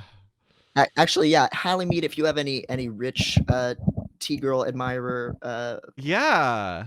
friends Seriously. that could lavish Maddie with a new monitor and like I need she's a doing new hard so drive. much. New hard drive. What else do you want? Whatever you want, you know. Halimede, we were just asking if you have any rich chaser friends who can buy Maddie a new computer. Yeah. Any pay pig, any cis women pay pigs. God, I would love that. Yeah. Here's here it is. Here's the sad picture. Yeah. I remember in my dysphoria days sending dudes pics with this kind of in my BPD dysphoria days, sending these kinds of pictures to people with these kinds of dead-eyed expressions. Yeah. Shit's not good, Bob. No. It's it sucks. And It I just does don't believe suck. Amber Heard's a gamer. She's not a gamer. Yeah. Don't make her pretend to be a gamer. Oh, look at this horrible picture someone mocked up. I wanted the screenshot because he says like he said some really gross things when he posted it too. Look at the state of gaming. Gaming was a mistake.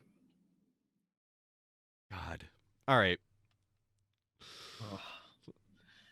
So Is there- that's That's most of it. That's the Grimes report.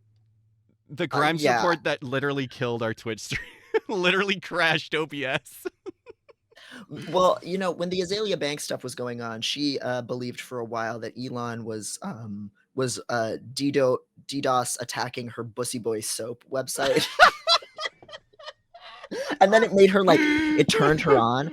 She was like, she would like post like, Elon, this is so fucking sexy that you're like using all your tech boys to like take down my soap site. Oh, Like, no. So again, we appreciate power. It's real. It's real fucked up.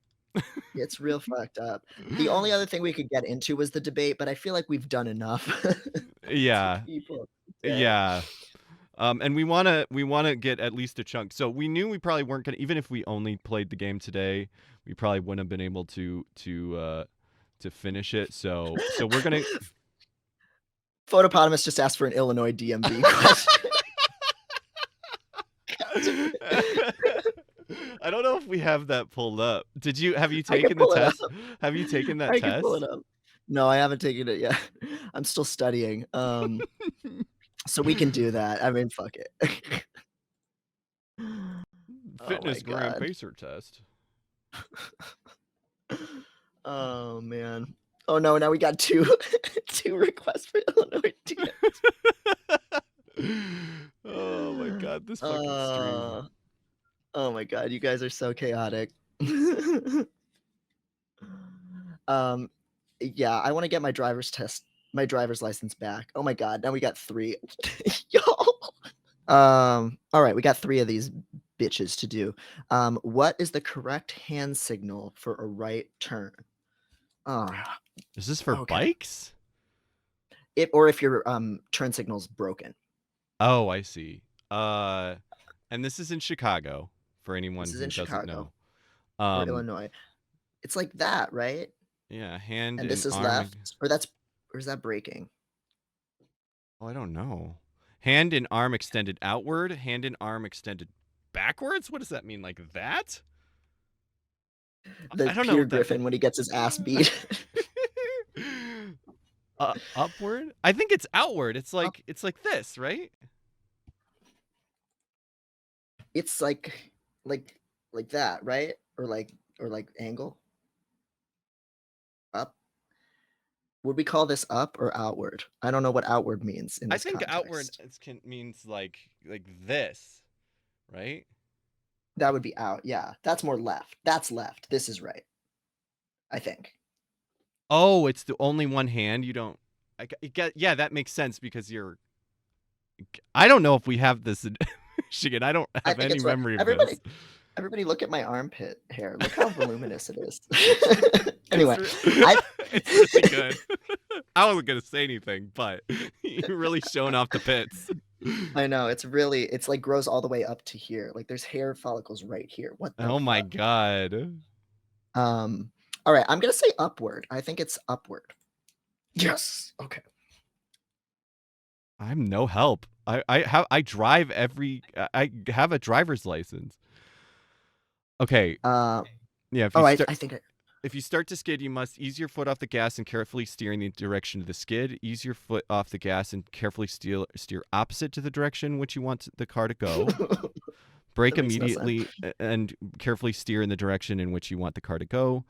Brake immediately and sharply steer opposite to the direction in which you want the car to go. I think it's D. Just yeah, fucking Tokyo Drift ass. Okay, so it's either A or C, right? I think it's ease off and steer. Yeah, I don't think you're supposed to slam on the brakes. You're right. Okay. All right. Ooh, I'm not killing anybody on the road. All right, last one, you filthy animals. While driving, if you need to read a map or directions, you should have a quick glance while driving and then move ahead. Pull over to the side of the road in a safe place and then read the map. Reduce your speed and then read the map. Stop your vehicle on the road and then read the map. Are you? I mean, the right answer is probably stop, which is crazy that we're not. Yeah, I mean, technically, you're not even allowed to look at your phone. Mm-hmm. So Yeah, it's probably pull over to the side. It's probably pull over. And then Artistic Bum just redeemed another one. So this is our last one. Last one. You DMV freaks. The vision test for the driver's license evaluates depth and color perception, peripheral vision, visual acuity, all of the above. It's got to be all of the above. Yeah. I agree. Oh my God, KPPK did another one. You guys, I'm going to have to up the price on this shit. You guys. This is the last one for this free trial, so don't even. You have to pay me to unlock this test if you do another one. It is September. It is September. Subscriptions are cheaper right now, and we get more of the money, I think. I don't know. Yeah. I don't know what it is. I think it's just cheaper for them. I don't know if it's even. Okay. When passing another vehicle, you must pass on the left at a safe distance and do not return to the original lane until the way is clear. Yes. Right? Yeah. You Oh guys are disrespecting Halimede's time right now. It's really rude. You guys. Yeah. Yes. Oh, thank you for the support, Our Lady of Slime. If you're about to do a DMV question. All right, we're going to play the game. I'm excited for this game about lesbians piloting mechs. Now we're ready. Yeah.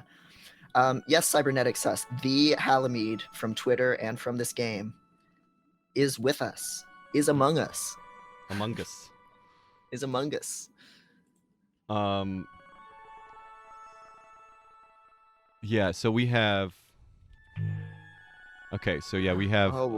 we have options here. Faction... Okay, so this is Pluto. Faction Cradle's Graces. Self-ship Kurun Macula. Cradle's Grace's ultimate weapon pilot. Even if Earth has given up on a new life for humanity in space, Cradle Grace's hasn't. And Pluto will make the dream come true. Likes succulents, good girls, crushing both kinds, everyone. Dislikes is trying very hard not to have any. Okay. Lunaterra. Faction Memorial Foundation. Self-ship Mare Chrysium. Memorial Foundation ace pilot. Fighting for the pilots to join the rest of humanity back on Earth before it's too late. Good at sniping, espionage, double-crossing, ghosting. Bad at loving herself, everything else. Pluto is sharing her opinion on everyone in the chat too. Yes. So Pluto, the last person we just talked about, is top, good girl. I don't like her. Fair. Saturn, weird, annoying brat, blue hair and pronouns. Yes. So this is Pluto is dangerous to be around. Okay, Saturn, weird, annoying brat, blue hair and pronouns. Faction Celestial Mechanics, self-ship String of Pearls. Celestial Mechanics reserve test pilot. Celestial Mechanics wants to advance humanity to its next stage, and Saturn wants to flirt, but there's no reason we can't do both. Combat style button mashing, bedroom style button mashing. I like this one. She looks like she might have like the little teeth, the little pointy teeth. She looks like a goblin. Yeah. This is my kind of woman. And we are blue hair and pronouns. If this stream had a subtitle, it would probably be blue hair and subtitles and pronouns. Mm-hmm. Did we get a take on Lunaterra? Oh, Lunaterra is her ex. Saturn. Oh, I see. Saturn is Camille. Lunaterra is Char. Pluto is 4/Layla soon. No, I I don't know enough Gundam. Now I'm gonna have to do. Lunaterra's the one I see. So no comment on Lunaterra. Should we? I want to find out more about you, Halimede. I feel like. Should we do Lunaterra or should we do blue hair and pronouns? I like both of them. Is the Hallie run? I feel like we have to do that, right? I think we do. I really like. If it was just me, Saturn seems like my kind of person, but we're gonna get the most lore if we do Lunaterra. So we got it. Yeah, Pluto's Lunaterra's. They grew up together, and she was always thinking about her and stuff. All right. Oh, okay. And look at her broodingness. She looks so damaged. Yes. Oh, I love a scar, and I love her hair. She's wearing a leather jacket, which is my fetish. All right, I think we got to go Lunaterra. Yeah.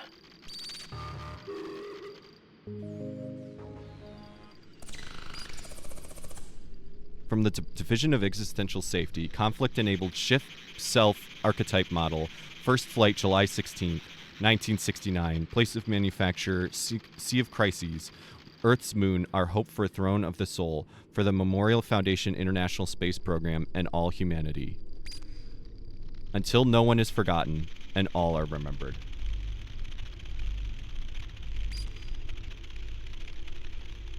Turn down volume for Lunaterra. Registering pilot. Welcome, pilot first class Lunaterra. Error. Multiple maintenance issues and critical errors detected.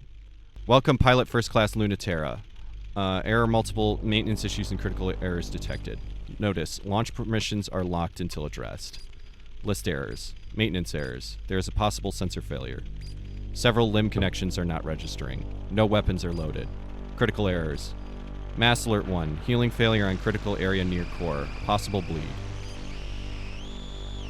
Mass Alert 2. Tidal core is resonating at levels harmful to the pilot. Ready manual firmware update. Running. Upgrades detected. Syncing. Set manual internal mechanism firmware update. Switched ammunition to conceptual mode. Custom sensors loaded. Dynamic limb optimization loaded. 1981 17 loadout drivers loaded. Details Mass Alert 1. I bleed 2. Recording derived from the data burned 4-dimensionally onto the wound. Suffered by this unit almost 1 year ago. Wound self-generated by forced overloading, tearing the core open during sustained conflict in the Mars over Ares regression campaign. All critical systems have naturally healed, yet the wound continues to bleed into space. Fuel efficiency lowered, healing speed reduced, and tidal reactor speed cannot be regulated, leading to possibility of overload and increased pilot strain. It is strongly recommended that you seek the assistance of a full maintenance team. A lack of understanding of the full effects of gravitational conflict on the human gestalt means that this computer cannot provide adequate instruction on therapeutic measures. Permanently disable Mass Alert 1. Really ignore? Yes. Provide reason. I can handle it. Automatic scan alerts show that this may not be a very good reason. Would you like to provide another? No. Mass Alert 1 disabled. Details Mass Alert 2. Tidal reactor had an unauthorized modification that is causing an unstable chain reaction. So this feels like a reboot after a massive damage. And Lunaterra is talking to this computer. Yeah. And ignoring horrible damage. Tidal reactor had unauthorized modification that is causing an unsustainable chain reaction. Notice. Maddie? Yep. 2 things. 1, somebody redeemed the pup hood, so I need to go grab that. 2, I need to get on the phone with my agent.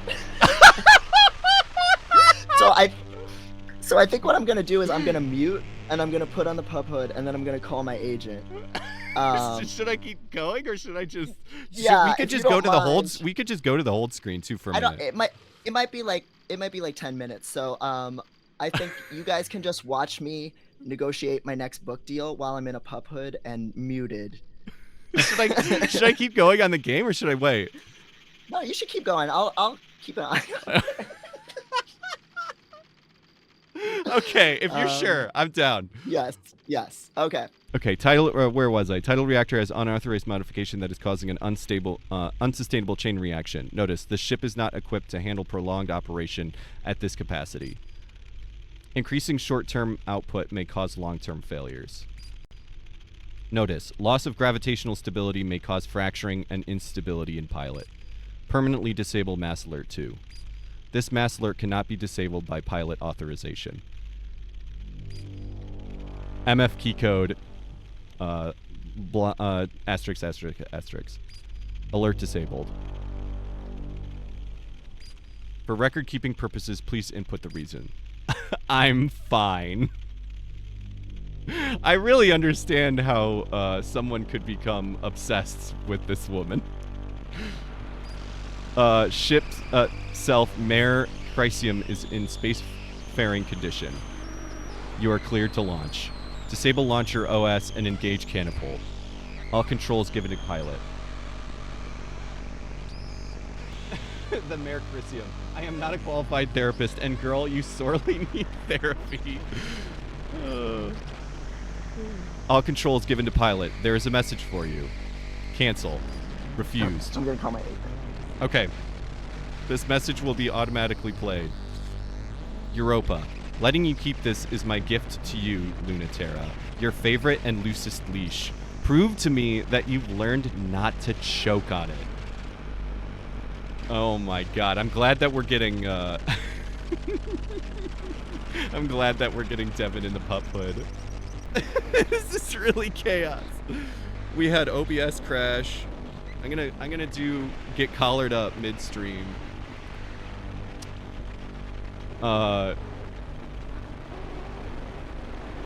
Incoming message. Standing orders updated. Lunaterra. Oh, that's her. That's the girl. If it's that urgent, it's too late. If it's not too late, it can wait. Let me enjoy the view of the rings. They are beautiful, even though there's only so long you can watch them before even the sight of the 6 planets' rings become as boring as a blue sky. Mare Chrysium's sensors render them in every detail, using every sense as perfectly as she always has. Lunaterra, you really are getting old, aren't you? Both me and you. Oh. I should probably listen to Control and throw you out and get a new one. But that doesn't seem right. You're only supposed to get one body. Even if I haven't been very good to you, I could never throw you out. We're all we've got. Oh, I'm so glad that we're getting... I was worried they weren't going to show us the mechs. The Mare Chrysium is the test type model. It was made as a proof of concept. It isn't the first vessel made to grant humans locomotion and life in space, but is the first to allow for outward expression in all kinds of ways. Oh! It can do so many things, and they gave it devices for everything, because they hadn't estimated how powerful tidal engines would become, or what sorts of things humans would really want to do in space. It's the first machine meant for conflict, but it's also the last machine that was meant for other things, too. A ceremonial tin soldier, made to impress. An impossible-to-use machine. Mind machine or biofeedback interfacing is necessary to give humans control over a second body, but the Mare Chrysium is done completely manually. Fuck in the mech in space. Yeah, this is the best game. There's a lot of, oh, good. That's why you redeemed the pup hood. Oh, yeah, it is very pup. It's very pup hood. There's a reason people usually characterize Lunaterra as having a wolf sona or draw her as a dog and Saturn as a cat. What they do with these mechs is way more sexually loaded than actual fucking would be. The little loop on top per max was called the blowjob handle in Dev. Oh my god. Oh. Yeah, Devon's pup hood even has the handle too. It makes Lunaterra sort of a genius and sort of an idiot that she can't do things any other way. Oh man, mood. I'm having so much fun. It's hard to believe it's going to be over so soon. No, I love it when old things are over and new things begin. Open the channel. Let's hear those standing orders. It's January 1st, 1980. And the long Cold War, where humanity united against its nemesis, an existential threat from beyond the stars, has been over for a long time. Since the 50s, we have been fighting a war against an existential threat that we cannot understand, cannot perceive, and is powerless against the technology of Earth. That is pretty stupid sort of war to fight, isn't it? Where there's enough of a mess down here to worry about. Humanity is already the undisputed authority of reality, and we have the physics to prove it. It's time to return to Earth, our home, the seat of the universe. Before Earth takes us back in pieces, let's go home with grace. On the first anniversary of the decommissioning of the International Space Program, we, Memorial Foundation Native Sphere Existential Safety, in agreement with our home planet's unanimous decision, declare there's no future for humanity in space. Let's come home. The Return Resolution, Memorial Foundation Native Sphere Existential Safety. I'm back. So we did learn that. Did you see the mech, the mech picture from the screen before? Yeah, it looked like one of those fucking the Star Wars robots from the prequels. Yeah, apparently the head is very much based on a pup hood, and there is something that was to quote Halimede, the little loop on top per max was called the blowjob handle in Dev. Oh my god, that's so amazing. Yeah, you're basically cosplaying the mech. That's so sick. January 1st, 1981. It's been 1 year since we declared independence from Memorial Foundation and the rest of Earth. The Cold War is officially over, and it feels so light without their gravity weighing us down. How can a tiny handful of colonies, terraformers, and schools hold out against the full authority of Earth? Because that shit doesn't fly past escape velocity. To power the ships themselves, we made to fight the Cold War. We made tidal resonators to bring gravity necessary for humans and culture to survive in space. And that gravity is ours now, enough to make a new world, free from the weight of Earth. If Memorial Foundation wants to kill the future, they'll have to come and take it from us. We're thankful for our cradle's graces, but we are not coming back. Independence Declaration, cradle's graces. So this is the Xeon, I'm assuming. So this is colonists in space.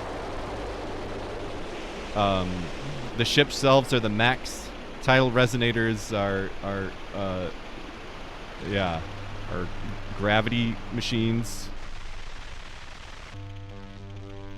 All right.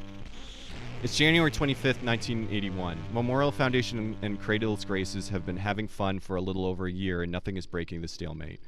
Earth is getting impatient. They gave good reason to believe that the existential threat posed by a divided humanity in space is much greater than any theoretically malevolent entity outside the native sphere. While the kids are fighting, Earth is getting ready to list the humans remaining in space as part of the existential threat. And when they do, they'll send real weapons and end this war fought with plastic toys. Their justification? We are technically less than 100% human, just not human enough to be something else. It's hard to believe they're really onto us. It's time to make a drastic move. Bring our final piece, the prototype ship self string of pearls we made in the atmosphere of the planet Cronus, which will never be Saturn, to the lunar gravity well, where Memorial Foundation and Cradle's Graces are already headed. Whoever controls that place controls human access to space. We can be sure everything will be in place there. Earth or space, we are just short of 100% human.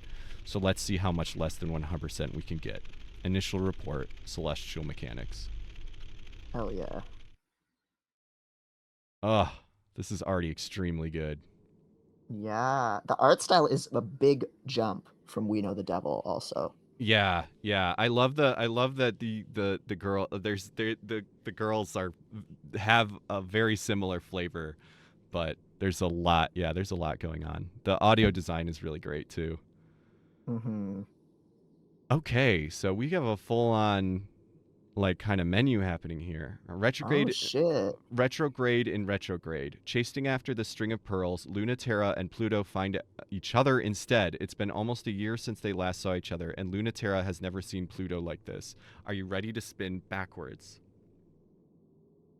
Joyride Killjoy, weaving in and out of the six planets rings, Memorial Foundation's ace, Lunaterra. Oh, so we're on the Earth side. Hmm. Memorial Foundation's ace, Lunaterra, plays cat and mouse with renegade ship thief Saturn. So these are both missions. Are these two different missions we can pick? Seems like it. We got some other stuff going on here. We got email. Yep. Mail and alerts. Just come and get me. Combat communications packet. Author error. Oh, you think you're so cool, so cool, don't you? Well, watch your back, because I'm coming for you. Think that number 1 position is going to last? Not a chance. In fact, why don't we have a little duel about it, if you're not too scared? Come meet me in the shadow of Olympia Mons, and I'll make sure that this time you're the one left splattered and helpless and pinned on the side of a mountain, and not me, like last 9 times. Also, would it kill you to, like, stick around for a bit after? You smug jerk. Not that I'm planning on losing. This time, I'm gonna beat you.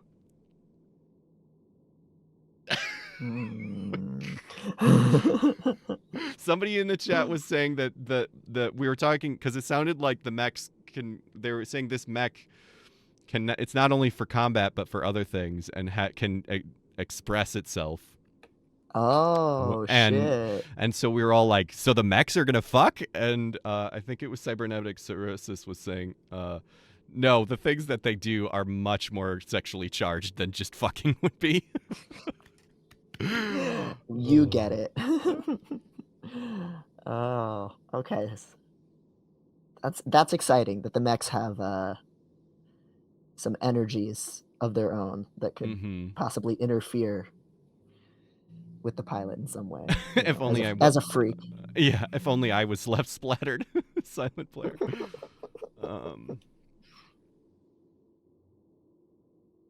That was presumably from Mars.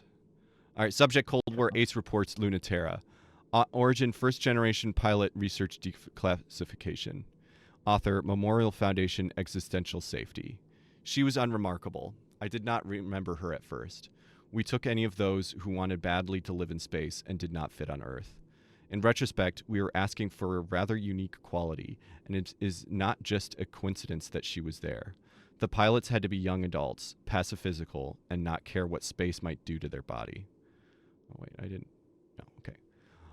It is not so surprising that someone like her would emerge from that pool of people, but the woman you know today has been iterated on since she was an adolescent. Rest assured, I saw nothing of promise in her when I first met her. I told her that myself, as I told all the students. I'm uninterested in your potential. We are judged by the self we create. I find that encourages brats not to take their specialness so seriously. That was not Lunaterra's problem. Piece by piece, she created someone very interesting to be. We gave those children permission, and Lunaterra was simply unique in her execution. She was never encouraged. She was never punished. We will never find another prodigy like Lunaterra by looking for, quote, tidally sensitive children, because they do not exist. We will not find them pre-made. They must create themselves. Was this not the dream of the Memorial Space Program? This is so transgender. It's so transgender. Subject, a justification for return. Memorial Foundation Declaration of Intent. Author, Generation Embassy Halimede. Our very own. Oh, good. Earth is not the sphere of our home planet. It is not the physical body, which is called Terra, the home of life. It is not measured in mass or by its gravity, its return to the universe. Earth is us. We measure Earth by culture. We are the Earth, humanity the particles of its mass, and by our gravity its body is formed. By our diversity and multiplicity, Earth exists.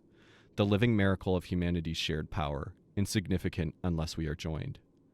This international space program, with representatives all across Earth, represents our commitment to peace, that humanity will never seek again to destroy itself, that humanity has the right to eternal life, invincible bodies, and unrestricted movement in space as humanity expands beyond the sphere as extensions of the universal human rights of life, culture, and freedom.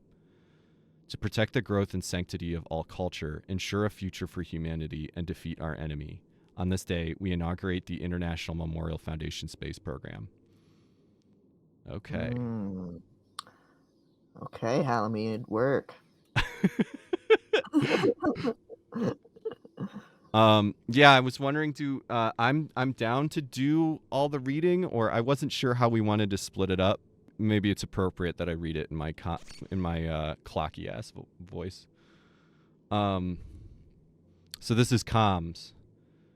Oh, cool.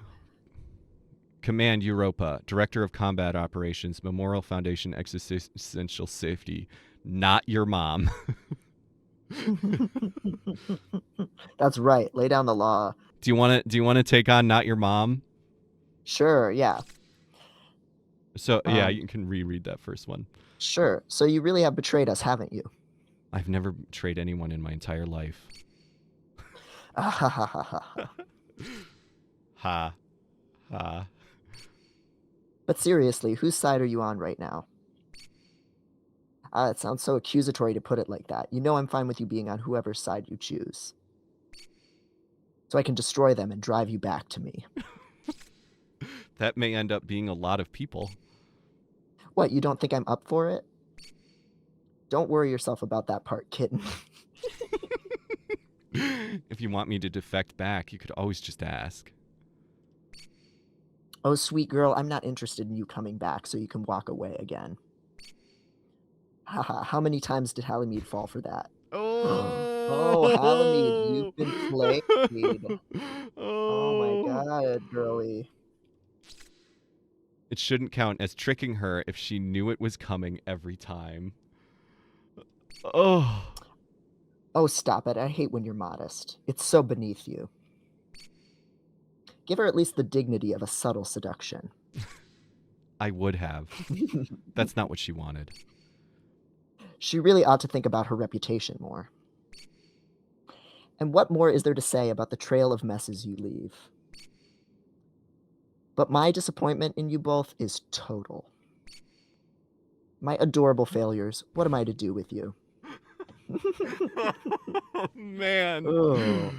I'm getting like the boss from Metal Gear Solid 3 if she were meaner. Yeah. Halimede, my relationship to the director isn't relevant. You should go easy. You should go easy on her.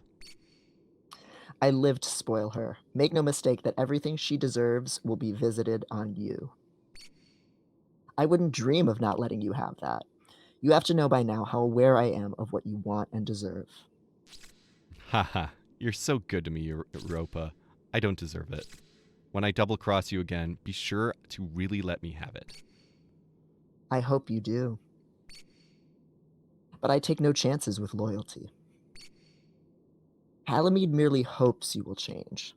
I think it's charming that even you believe that might have some effect on you, but I know much better than you, kitten. I won't let you return no matter how much you beg until you have no other choice. When you can't pivot or run or trick your way through, when you can't second guess or lie, that's the only way to change that nature of yours. Damn, okay. Oh my god, this is pretty much what I was expecting, but this vibe is pretty much what I was guessing, but not this hard or this fast. So this is probably, I'm assuming, yeah, this is what we read through before. Alignment. Cradles. Oh, this must be the war. So there's 3 sides at the moment. Cradles Graces, which seems to be, that's the the colonies, the space colonies that Memorial Foundation who want humanity to return to Earth, and celestial mechanics, which I don't know if we've learned much about yet. Okay. Don't be weird about Direct Europa, please. And who was it that asked, are any of the game devs here? No, Halimede is just one of the women in this game. Yeah, one of the stars of this game is here. Yeah. Okay. All right. So I guess just mission select. Is this a choice, or can we just do either of these? Yeah, I don't see where to click on it. Memorial Foundation is the neoliberal assimilationists. Cradle's Graces wants to stay in space. As of yet, Celestial Mechanics want something unknown. Thank you, Halimede. Okay, you can play both missions. You just get to choose order. Okay. Okay.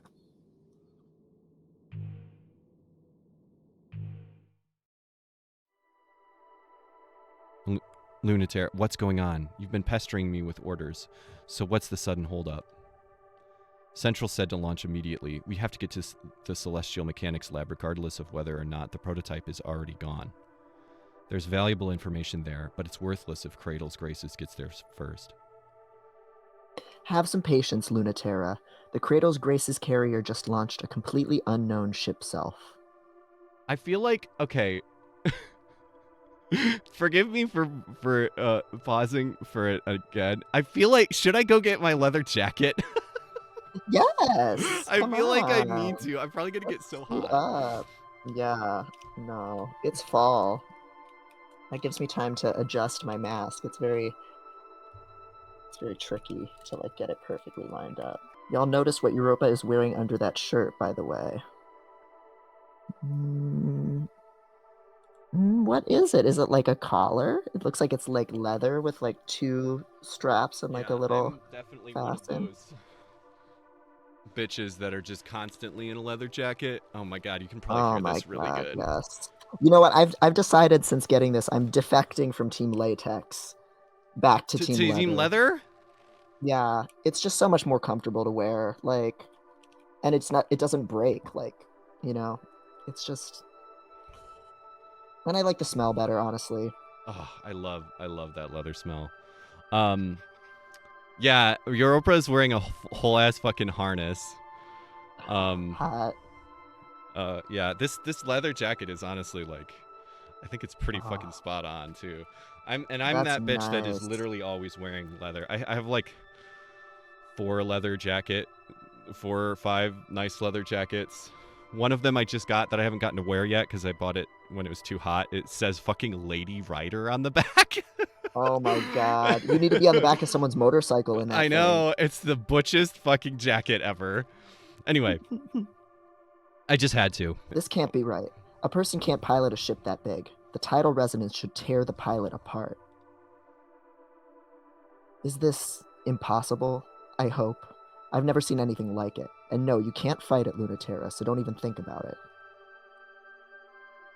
Any better ideas? It must be headed for where the prototype launched, right? Where else? Because they have to know that it already escaped. Don't underestimate your opponent, Lunaterra. Scavenging the lab may be useful anyway. We should have gone there for information if nothing else. Even against an unknown and objectively stronger enemy? What makes you so sure, Lunaterra? No particular reason. Or a single particular reason? Huh. Still don't trust me? Don't insult your former instructor, Lunaterra. I knew how much to trust you before you betrayed us to Cradle's Graces. My opinion hasn't changed because we welcomed you back into the fold. My best pilot and worst student. You've never been predictable except in your consistency for trouble. But it is a reliable metric. You're right. You know me. So if you're worried, don't have to let me have free reign like this. Since you were a kid, from your earliest academy days, you've never been able to look in my eyes and lie. You only got away with anything by keeping your mouth shut. I'm glad that they kept this. It's really perfect that they keep the child soldier aspect, because the child soldier aspect is such an important part of the mech genre. It's like they're always fucking teens, like that, are forced to pilot these war machines. But I like that it's like they've been raised since children to do this, but now they're adults, so it's okay for us to imagine them fucking. They've kept all the trauma, and then they're like, they've made it sexy, which is together that's even better. Yeah. Vibes, Memorial Foundation, leather collars, heel, alcohol, pup hoods, books, cradles, graces, bare feet, t-shirt, sneakers, denim, weed, celestial mechanics, bare feet, perverse, latex liquids, poppers, hallucinogens, messiness. Okay, I know where I fall then. Yep.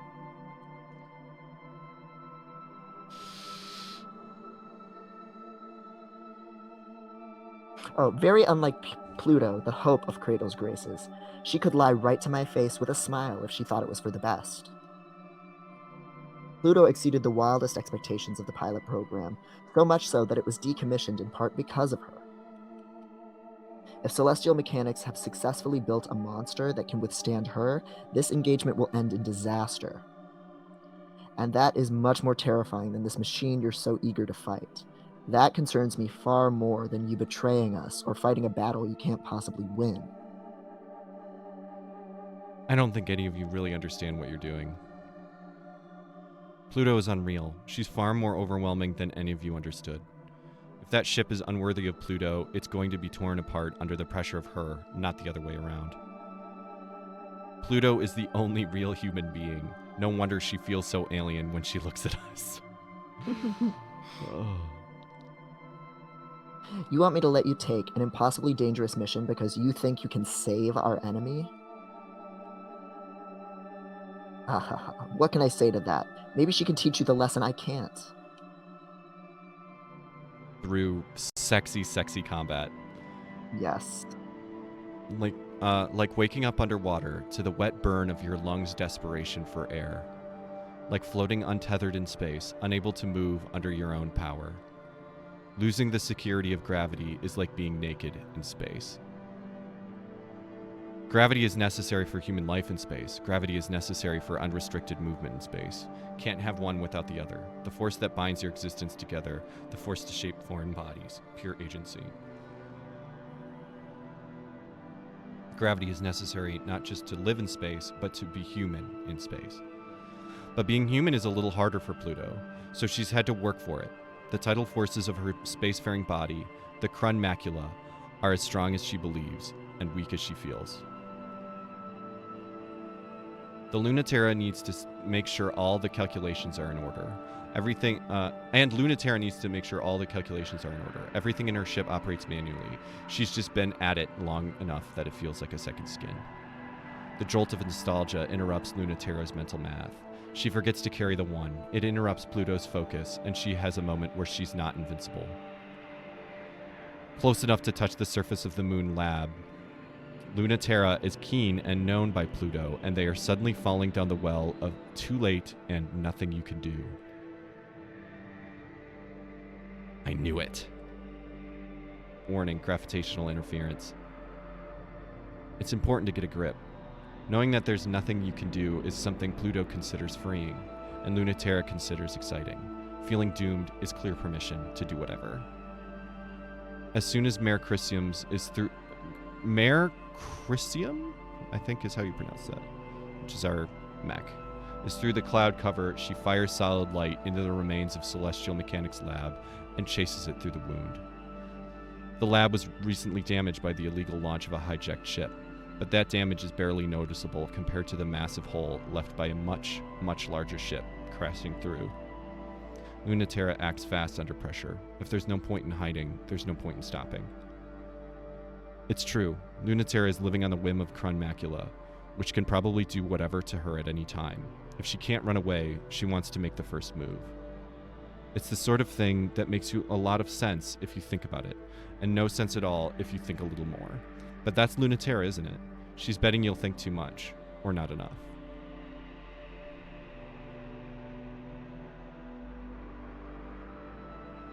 The ship Apparently selves it's are Mare. uh, is the ship Latin. selves are named for distinct features of their planetary bodies. I see. Cool.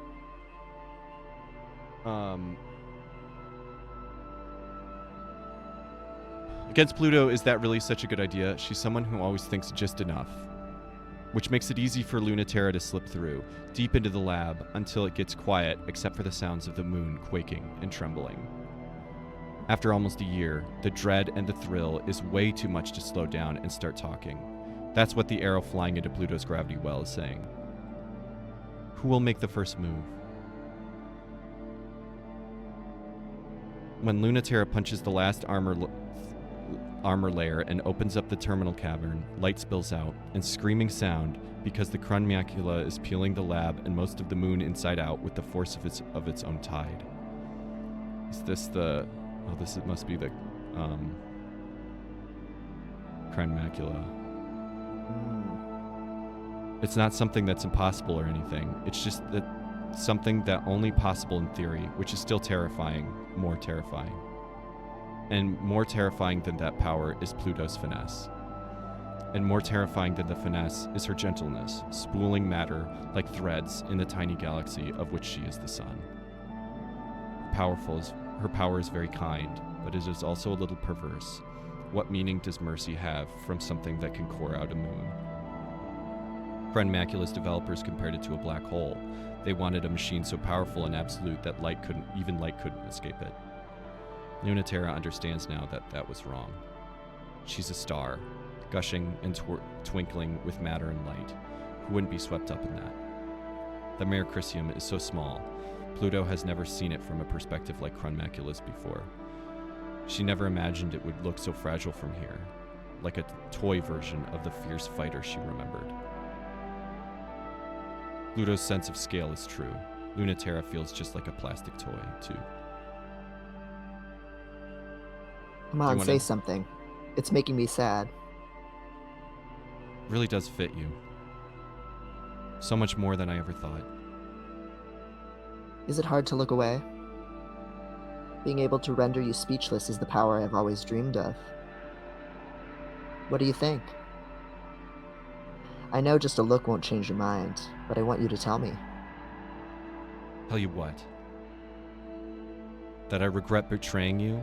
I told you then, and I always would. No, I won't let you do that, Luna. Did you think I'd be mad? I mean, of course I'm mad at you, but not for anything you did to me. I wouldn't ever be mad at you for not having enough faith in me to see through Cradle's Grace's dream of a new home for humans in space. I'm just mad at you for not having enough faith in yourself to see it through. And leaving all the work to me. Oops, I guess that is why I'm a little upset with you. Not mad, you know. Just disappointed. I can't believe I'm still the one scolding you like a kid. I'm trying to be the grown-up, you know. I did the responsible thing. I took the realistic option. I'm here to play the part of the boring adults, the grown-up villain. Oh, that's right. I remember why I actually am mad at you. You better not go down quietly. You better really believe what you just said. I'll forgive you if you left us for something stupid, but I'll never forgive you if you left us for something you don't believe in. And you better not believe in it, because I also won't forgive you for fighting for a future that cruel. That doesn't leave me a lot of options. I don't think I can fight against that. Don't you dare. I won't forgive that either. Were you hoping maybe that it wouldn't be like this? That I wouldn't have to fight? It'll change you. In ways you don't understand. I've seen you fight so many times. I saw when you got that scar and your poor ship got her wound. Has anyone else seen that side of you as much as me? I don't think so. Not even Europa. But it's different when you're on the other side. You think I don't really... Oh, sorry. You think I don't really know you because I've never stared down the barrel of your rifle or felt that knife nick my ship? It's a different kind of knowing. Teach me then. Or I'll teach you. Oh, we decide who wins this fight. Holy shit. Oh, man. Wow. That's... Yeah.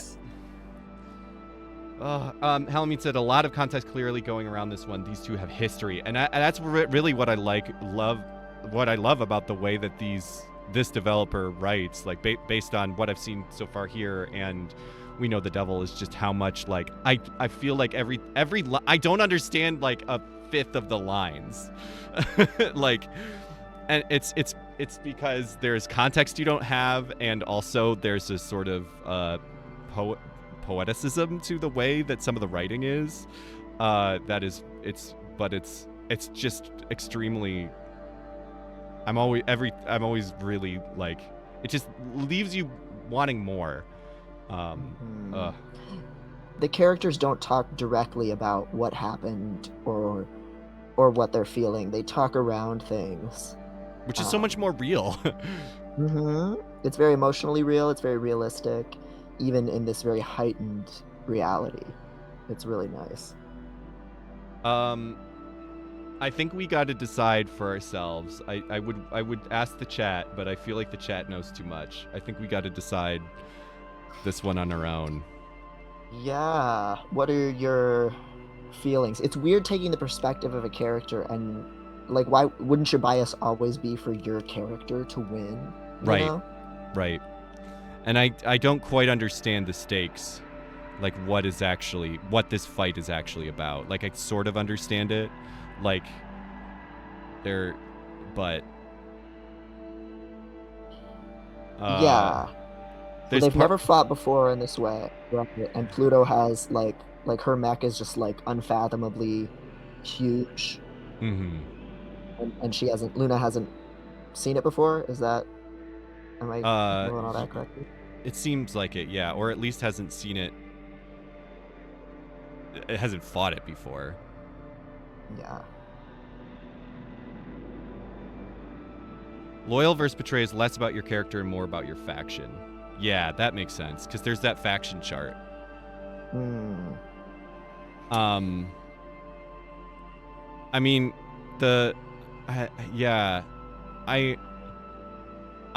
I mean, I think I am probably biased towards Cradle's Grace. Memorial Foundation feels a little fascist to me. Yes. And I do love that aesthetic. I think their whole return to the Earth kind of thing, it's a little, yeah, I'm not really... It's real return. A little fascist. Yeah. I'm sorry, Halimede. It's a little fashy. Yeah. So I guess we do want Lunaterra to get schooled then, right? I also just kind of I love to see a hot woman get beat up. Yeah, I like Pluto instantly. I mean, obviously I like both of them, but I'd rather have Lunaterra be a fail woman a little bit. Yeah, especially, I mean, you can see whose perspective I've put myself into, and I like to get a little beat up sometimes. Yeah. Oh, I see. So we're actually betraying. Presumably, we're actually gonna control the situation. Yeah. So is that from a storytelling perspective? Is that Lunaterra like going down on purpose, betraying? Like, yeah. She's intentionally losing, maybe, or something. Yeah, that seems to be the implication. Yeah. Yeah, that's good with me.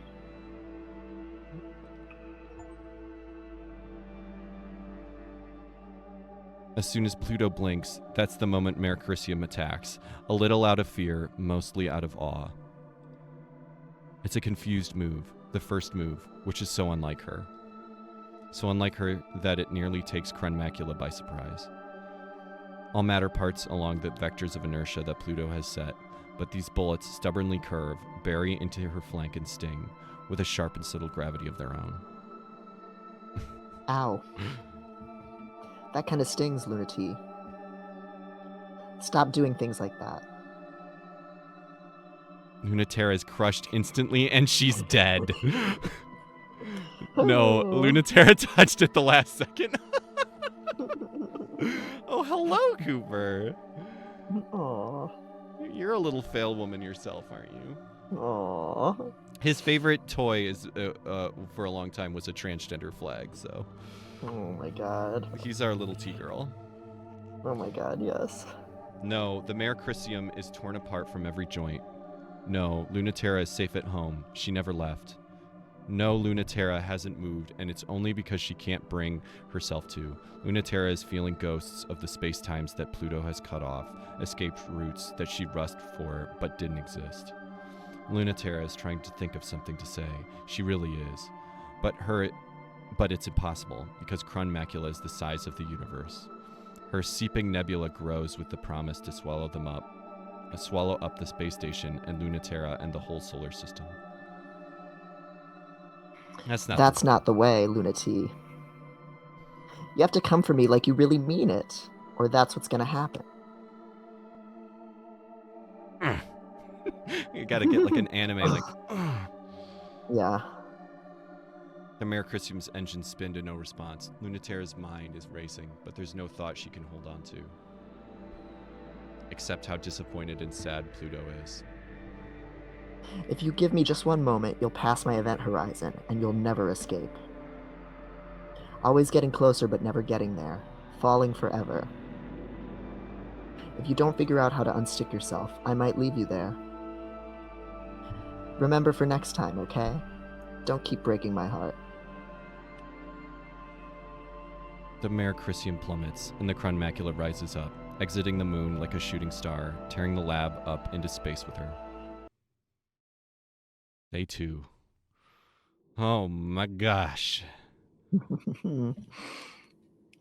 Right, and there's our alignment so far. Oh, it's so our mass the Cradle's Grace's mass has increased, and you get That's sick. gravity curve. That's Wow. really cool. That's really cool, yeah. It's going to be really neat to see all of these have different amounts and their gravity, their like inertial mass. Very cool way to do it. She has stigmata on her mech. Oh, man.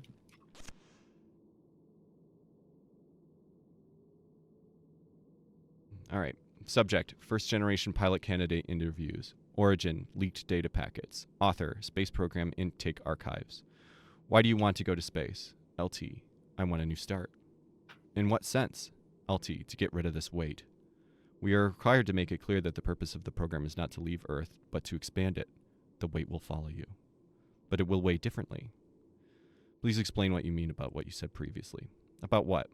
What do you mean when you say you don't want to be me? I don't know how else to say it. Isn't it obvious? Who would want to be this? I don't understand what you see that is wrong with you. I do. Aha. You're saying that you, as you are, the person who you are, doesn't want to be you? Yes. Then you aren't that person. LT. But that person weighs on me. So you would like to have the weight of being this other person that you are not. You would like that removed? LT. Yes, please. That may be possible. Ooh. Quite trangs. Yeah.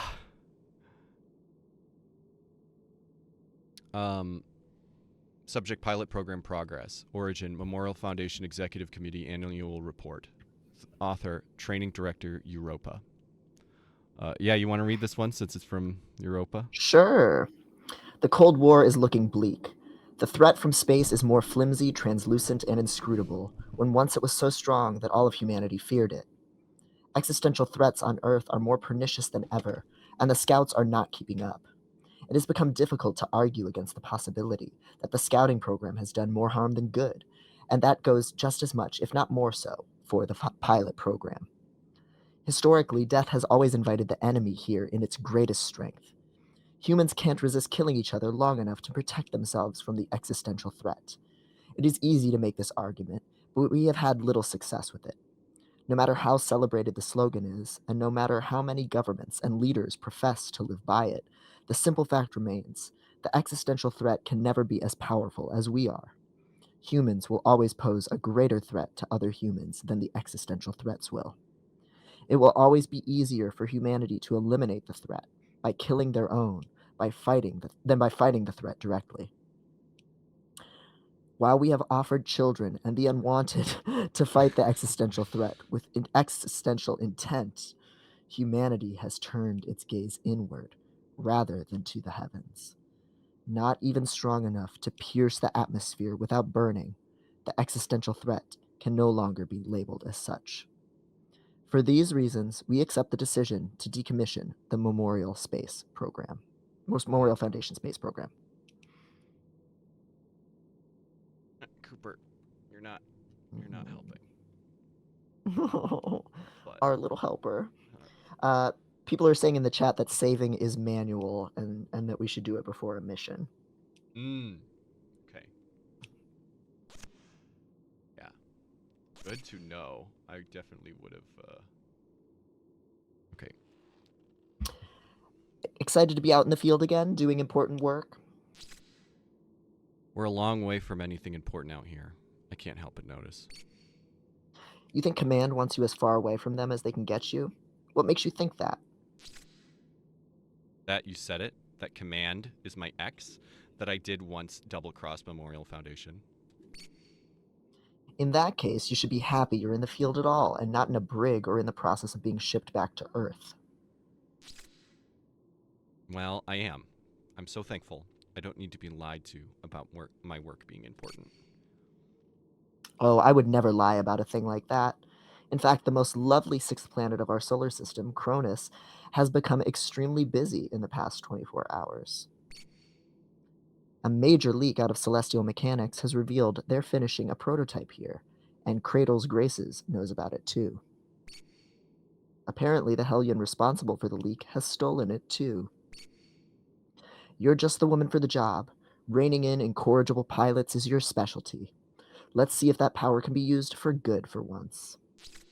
Europa, please leave some of me left to fight the enemy. Don't shoot me down before the mission starts. Was I too mean? I would prefer direct combat any day. Well, let me tell you something nice then. That Cradle Grace's super weapon, your favorite, has been spotted in the system. My favorite? What do you mean? Don't play dumb. You make that same face whenever Chronmacula is spotted. It's the biggest mystery of their side, and one of the only reasons Cradle's Graces hasn't collapsed by now. The Chronmacula's power is unreal. It's far stronger in reality than anything that could possibly have been projected from its original schematics.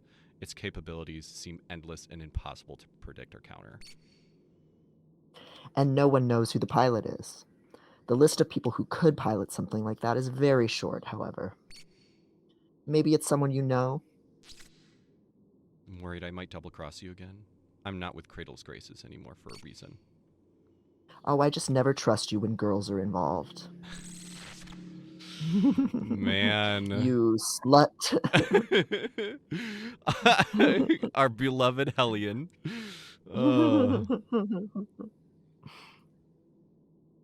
Actually, I'll save right now. Oh, Halimede says she is a slut. Okay. We can definitely trust an X on that. Yeah.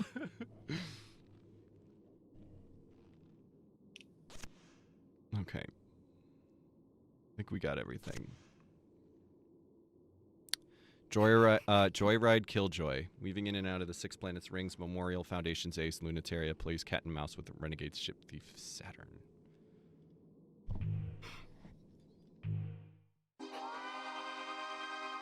Oh, Cooper. God damn it. I think it said objective insight. You want to be pilot A? Sure. Captain, I'm bored. Yeah, you could be these NPCs. Okay, great. They look like some of the other campmates in We Know the Devil. Yeah. They're just useless. Captain, this sucks. Well, you heard them, Europa. Tell those idiots to be careful what they wish for, because the mission parameters have changed. As you know, Celestial Mechanics has been operating a clandestine ship self-development lab with an experimental prototype. In violation of the Oh terms my of the Memorial God. Foundation thing. Cooper, I'm gonna have to. You're gonna be banished. You're getting banished. You're getting banished. So naughty. Cooper emojis in the chat for those of you who have them. And if you don't have them, if you want that lovely Captain Coop emoji, you need to subscribe to twitch.tv/testdevice_. Yes. Oh yeah, we can use. Oh, nice. Oh, perfect. In violation of the terms of the Memorial Foundation Space Program Decommission Treaty. We are on a top secret surprise attack to take out the last operational shipyard and make sure we never have to find out what Celestial Mechanics has been planning to do with it. It couldn't be more obvious what happened, but go ahead and brief me anyway. Oh, I gotta learn to make that face. That's so. It's so anime. Yeah. No points for guessing. The prototype already launched, rendering most of the base inoperable. We lost contact almost instantly. Find it before it leaves Cronus's gravitational field. Oh, great. What a pain. Weren't you just bored? There's no way to find it. It's as good as gone. There is a chance that the ship self is still nearby, so get to work. Ugh. Yeah, this is... Bravo, evade now. Now. I've got nothing, Cap. Bubblegum pink electricity sparks off the ice and dust of the inner ring like a lightning bolt and through his ship self. He doesn't even get the slightest chance. Captain Mayday. Don't listen and you don't have any right to complain. Right, Europa? What a callous attitude you have. Who did you learn that from? I learned it from you, Mommy. The best. Preparing to engage. Are you proud of me, Mommy? I wish Europa would stop sending me boys who can't control themselves. Having fun dismantling my escorts?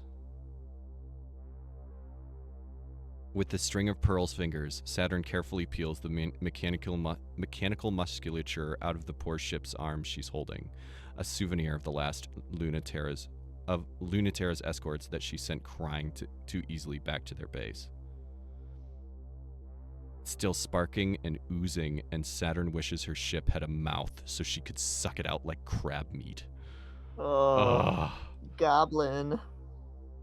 Maybe it does have a mouth. The machine has many mysteries the manual doesn't explain, and Saturn is still learning them. Though I suppose Europa's learned her lesson about sending me girls who can't control themselves. Oh, really? Hey, that's really interesting. Mind telling me more? Oh, I love Saturn. I know, she's already my favorite. Oh, she's a hacker too. How amusing. There's nothing too interesting on this frequency. You flatter me. But hey, what did that mean exactly? That part about the girls who can't control themselves? I really want to hear more. It means back up that talk first. Or can you land a hit off the comms? Lunaterra's gravitational field focuses to a single point. Lunaterra isn't budging. She's been through much worse, and so has her ship, followed always by its thin trail from a bleeding wound she could never completely repair. The Mare Crisium is over 2 decades old, but Saturn's can't even land a hit. It's regal and stiff, dressed in cold metallics, weathered and refurbished, the archetypal prototype for all other ship selves, still going after all these years. Still furiously untouchable. The string of pearls hasn't gone down no matter how much she's been rammed with that spear, but she hasn't even nicked Lunaterra's ship once. Not bad at all for a joyride. You can't get one hit in. Good thing you don't win by looking cool. No mercy for newbies? No. Lunaterra puts a stake of solid light through the string of Pearl's leg, pins it to its own gauze wrapper. It doesn't hurt at all. The ship's metals begin molding and reforming around the wound immediately.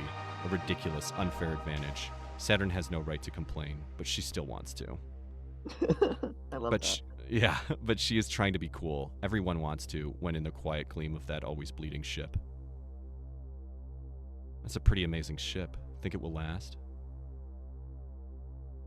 Either you're fighting just for fun because you're that reckless, or you're caught up in your own containment wrapper and can't escape orbit yet. And you'd beat me for sure if I played around. I'm not done yet. That's not true. It's actually very difficult to move with a solid light bullet in your leg, but she's not going to let that stop her. Saturn is suddenly closer than she logically could be, claws bubbling, but Lunatera effortlessly slips away and kicks Saturn's ship directly in the chest. Yeah, you're done. The containment wrapper is still stuck to you, so your movement's off. Doesn't seem to have stopped you that much. Right? It was so rude of them to try to stop me. It seems cruel to take it away when you're having so much fun with it. Same as you, right? Do I know you? Everyone knows Memorial Foundation's perfect ace. But do I know you? So I do, don't I? Let me out of this thing and I'll tell you. Huh. Why should I? Because you can't help yourself. Besides, don't you want a real fight? Can you promise me it'll go different? I can promise it'll be more fun. You're asking for me to totally abandon my duty to bring you back and do that instead? What, you won't? The legendary pilot who defected from Memorial Foundation, then double-crossed the rebels she abandoned them. For can't be opposed to a little fooling around with the enemy. She's such a brat. I know. I guess you do know me. Want to trust each other? Or is it more fun if we don't?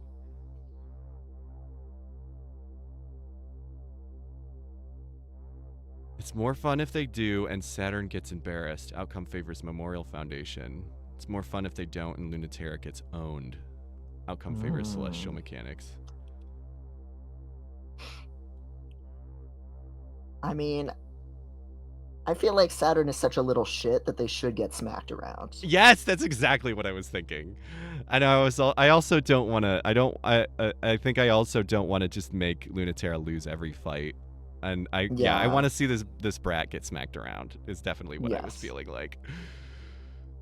I want that twink obliterated. I want that twink obliterated. Yeah. Memorial Foundation advances. How was that? Did it hurt? It's just weird. It's weirder that it doesn't hurt. Oh my god, we can see them. Yes. It's easier for Lunatera to cut through the malleable flesh of the string of pearls directly than untangle her from the wrapper. The flesh reforms quickly, so she has to work patiently. String of pearls might be impossible to destroy. Even if Saturn can't land a hit, Lunatera feels like somehow she's the one who got lucky. If just this hurt you, never be able to fight. If just this hurt you, you'd never be able to fight. Your brain is giving you more nuanced information. You're very sensitive. Lucky. You'll get used to it. If you're serious about next time, think of yourself as something a little bigger. I like that. Being big. I'm glad I trusted you. Stop shaking then, or ask me to go easier. Just a little easier. Of course. Do you remember me yet? I thought you'd remember the name of at least some of the girls you've made out with in supply closets. Oh! Your face. Just kidding. But sorry, it was worth it. You weren't kidding about still being dangerous. Every pilot knows you. By both of your reputations. Oh! That's good. You're definitely Saturn, because no one hated me as much as you. So now I'm curious why you don't anymore. If I tell you, you'll owe me extra. So save it for the next time you catch me. Huh. Well, I'll just have to get to catch you again quick. All free. Now get out before someone catches us. Oh, so she actually did, even though we stayed loyal, we actually did let her go. Yeah. Ever since the day Mars began, Mars has been doomed. No, there will never be a planet Mars. That's a name reserved for places where human life, gravity, and culture reign. This is just bitter Ares. But like the stringy, inedible weeds that grow when nothing else does, Cradle's Graces is dug in, and we can't get them out. The colonies are wrecked, and terraforming engines are broken. The gravity furnaces are out of control. There's no resources left on this planet, no strategic value. This planet doesn't even exist. It is an inert rock. There's no point in fighting. There's no need to fight. Ship selves can't keep you alive alone forever. And even if that was the case, we could leave tomorrow and claim victory. Most of the Memorial Foundation NSES fleet already did. That's why there's barely any of us left, and why we can't get them out. What? Why don't I go home too? And leave all these idiots just to fucking die on a rock? Who do you think we're doing this for? External communication sent on August 31st, 1978 by Memorial Foundation troops. I do love that it also does the Metal Gear Solid thing of like, oh, it's the 70s. Yeah. Or like these things started in the 70s. Yeah. It's a really good, I don't know what it is about it, but it's a really good vibe. It just I love me anything sort of that has a little bit of retro futuristic flair. I want everything to look like fucking Alien. Like that's my peak. The space program was like an attempt to make an outer heaven. Yeah, I'm getting huge. I mean, again, you get the child soldiers. I mean, Lunaterra already looks like Liquid Snake, basically. There's a lot. Hey, it's not like we're idiots. We know we're doomed. This planet still doesn't fulfill the requirements for human life. And life is just the start anyway. Don't you know that gravity is something more important? You do understand celestial mechanics, right? Matter is made of tiny particles, but enough of it exerts gravity that stitches the universe together. Culture is made by tiny humans, and enough of it together can decide what is real and what isn't. It's really quite fucked up that this is how decisions about humans get made. Enough humans can decide anything, and then it'll be true. Even about what's human and what's not. They don't even have to wait for the deadline. They've already decided that any human without their feet planted on the earth is in fact not a human. That's a pretty unusual thing for humans to do. No differences of any kind need to exist. We'll just be aliens, and then they'll send the real military after us, and we'll die. But if we just hold the line here for our princess to get through and make it to the moon, she'll open up the gravity well, and then we get to decide. Internal communication sent on January 25th, 1981 by Cradle's Graces Irregulars. It's morning on Ares, but what's time and space? If we can get our capital ship launched and refueled, and the prototype retrofitted with the final equipment, we'll have everything in place. Keep out of the canyons of Mars, where Cradle's Graces and Memorial Foundation are bickering. Hold the city ruins against invading troops, and make sure no one tries to set the oxygen ocean on fire while we refuel. It's a pretty thankless job. But me, I can't wait to see what happens. This is the most exciting space has ever been. Before we got here, this was a dead rock. The best we could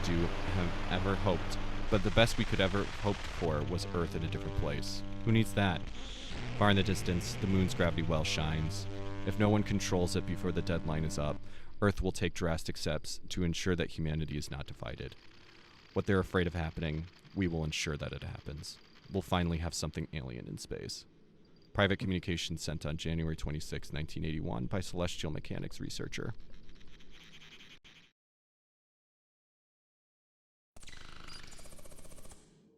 Receiving report. Alert, report not accepted. 2 errors detected. Error 1, a failure to explain why celestial mechanics ship self, string of pearls, was not successfully apprehended. Error 2, a failure to explain why Cradle's Grace's ship self, Crun Macula, was not successfully incapacitated. Please correct errors before proceeding. Resubmit.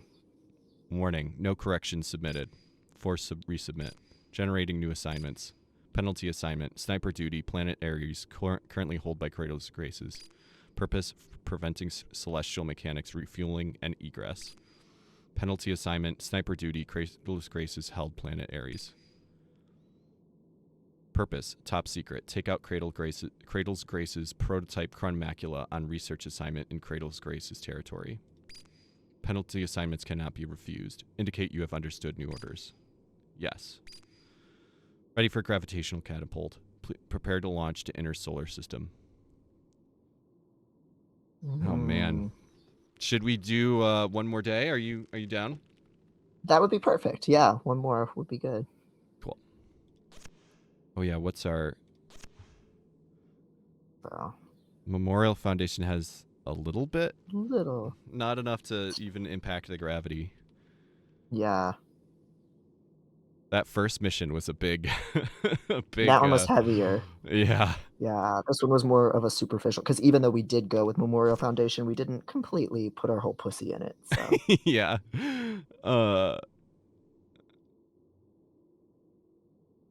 Yeah, I think we can overwrite. I think Lunaterra has a beautiful mistake and not a pussy, but you know. yes. She has a space princess wand. No, it is not a mistake. It is not a mistake.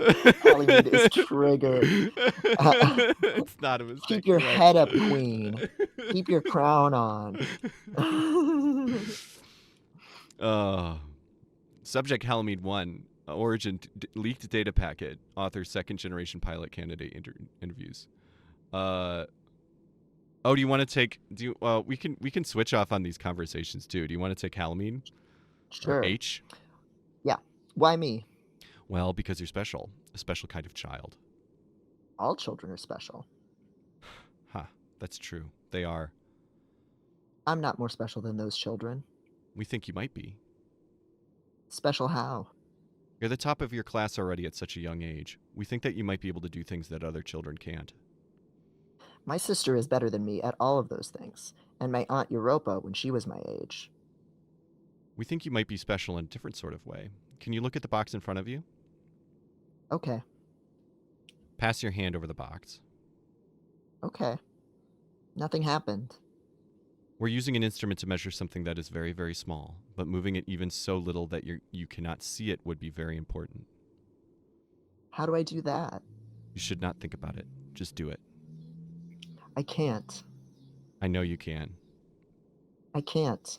Your aunt and your sister could easily do as much, so you can do as much too. Oh, it moved. Did you get that? Yes, I saw it move. Literally saw it. Contact the director immediately. Halimede has powers. Has the gift.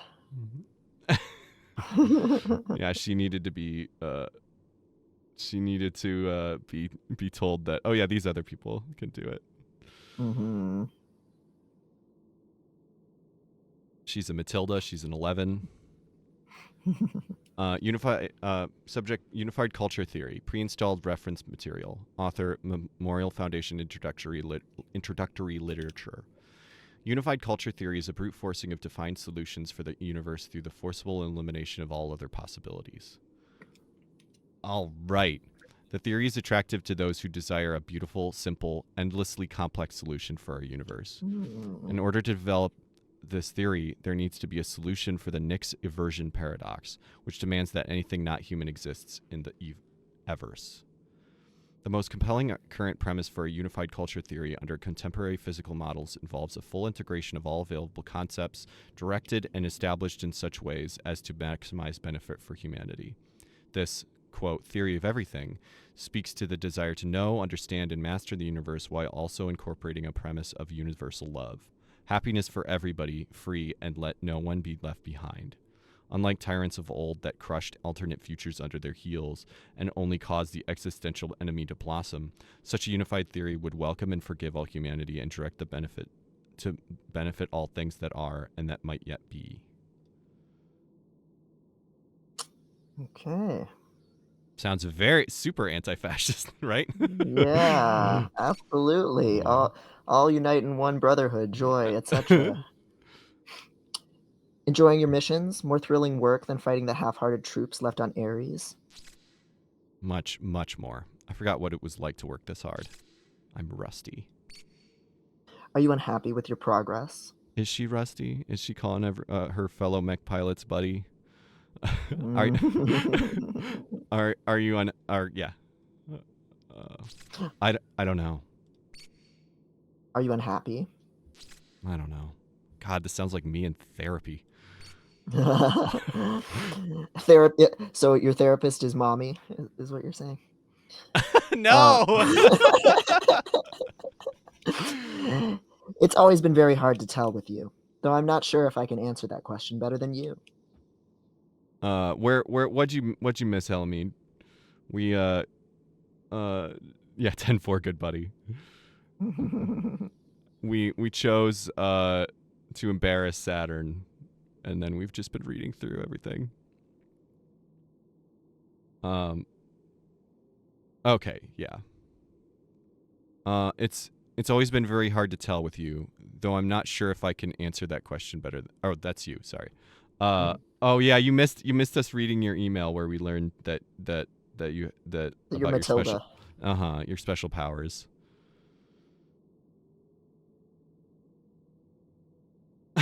Yeah. The direction allegations of nepotism are unfounded. That did cross my mind.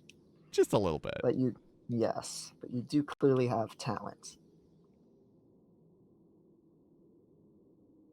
Though I'm not sure if I can answer that question better than you. I've known you since you were freshly assigned to the first pilot wave. You were so delicate. And you've only become more delicate, even as you've become stronger. I didn't think you described me back then as delicate. I saw it very clearly, though the other executives thought you were a scrappy pain in the butt. You were just scared. There's no point. There's no point in pretending otherwise. You just see through it. I guess I haven't changed as much as I thought. Long ago, I saw a strong and delicate girl. I have worked hard to make you more and more of that. Rather than simply cultivating your strengths, understanding your weaknesses is needed to grow.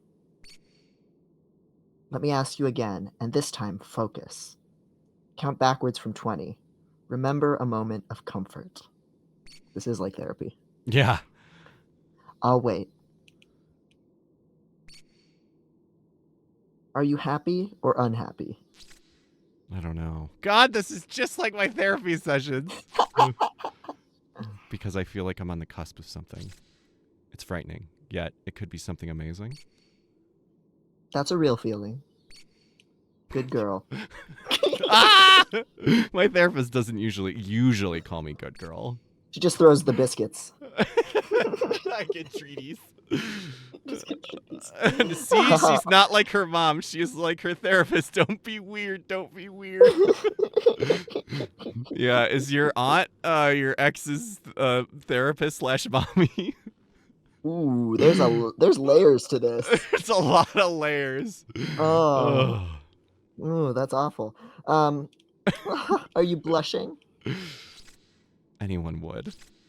I feel even more embarrassed than I did back then. Oh, that's an even better feeling to have. Hold on to that one. Oh. God. Oh. Okay. So now we have 2 more missions. Rift in the Earth. After her maiden voyage, Cradle's Grace is testing the finishing touches on the terrifying Crunmacula prototype. It's a chance for Lunaterra to defeat their trump card. But will she close the rift between them instead, or only widen it deeper? And 400 millimeter kiss. Memorial Foundation deploys a certain sniper to stop escape and resupply routes to the resting Celestial Mechanics fleet. All Saturn needs to do is stay out of that trouble. But what's the chance of that? I think this will probably be the last one we do today, so I'm down to chat. Which one should we do? We'll finish this, and we'll finish this next time. Hopefully, we'll finish it next time. Yeah. So, do you want to see Pluto or do you want to see Saturn right now? Very particular 400 millimeter kiss choice. That is very good. I'm down to do 400 millimeter kiss. Sure. I think we may have actually tied, but yeah. Oh well. guard duty in Olympus City? Command is worried the Celestial Mechanics unit might try to escape while the fleet is launching, using the cityscape as cover. Then they've just given up on catching them on Ares if their only hope is them being that stupid. It's a ruined husk, and even Cradle's Graces isn't clinging to it like they cling to even the faintest sign of life on Mars. Excuse me, Ares. Well, it's boring, pointless work that no one wants to do, and it's going to make me wonder if someone's actually mad at me. You let the prototype escape, Lunaterra, and the most generous assumption is incompetence, which from you they have a hard time buying. That's not fair. I'm plenty incompetent. They should know that by now. You are only incompetent in the ways you wish to be. That's an awfully profound way to call me lazy. If you were simply lazy, you wouldn't go out of your way to find so much trouble to get in. And that's the reason why this assignment is so disastrous as a punishment. Boring you is dangerous. I learned that very early on in your career. There's no way to make you sit still. God, ADHD mood. girlies right Yeah. there. Oh, mood. Oh, maybe I'll try it this time. There's this good sniper spot with a view of the whole city. I won't move from there. Why does it sound less like you are promising to behave, and more like you're going to brag about how much trouble you can get in without even moving? Either way, they're sure to put me back in the front, right? Oh shit, we have to choice. Do we just have to fucking... So we could just take Saturn out, or there's more of a fight, more of a dance. Mm-hmm. Which is obviously more interesting. We haven't actually... Yeah, and we actually haven't given any... Celestial Mechanics hasn't gotten any points yet. Yeah. So that would be fun. Yeah, I'm down. I love to see a girl get fucking hit from, you know, a long ways away. But I also, I don't know who I favor yet of these factions. So I like kind of spreading it out. Yeah. I feel that.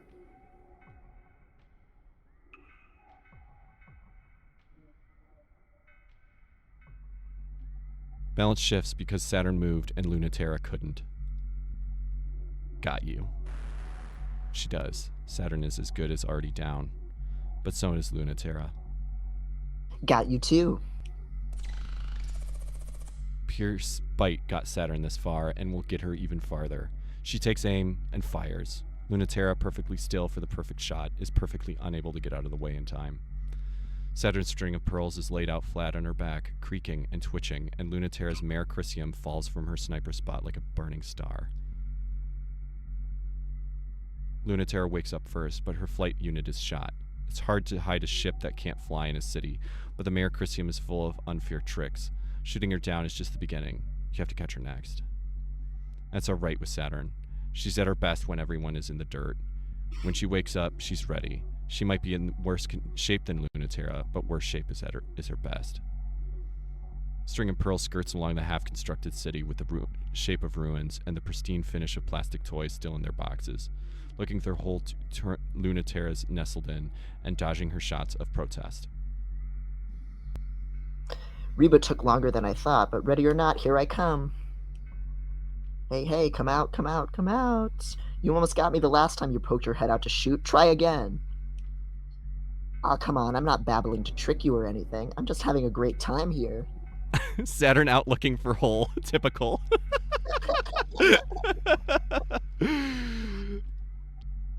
I'd love it if you'd stop making me feel like I'm just talking to myself.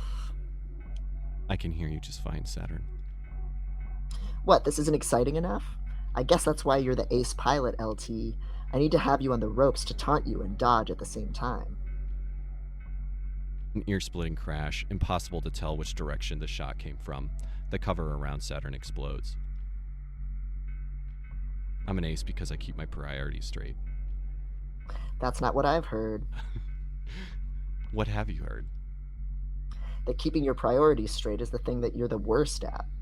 That it's pretty much your most obvious weak point.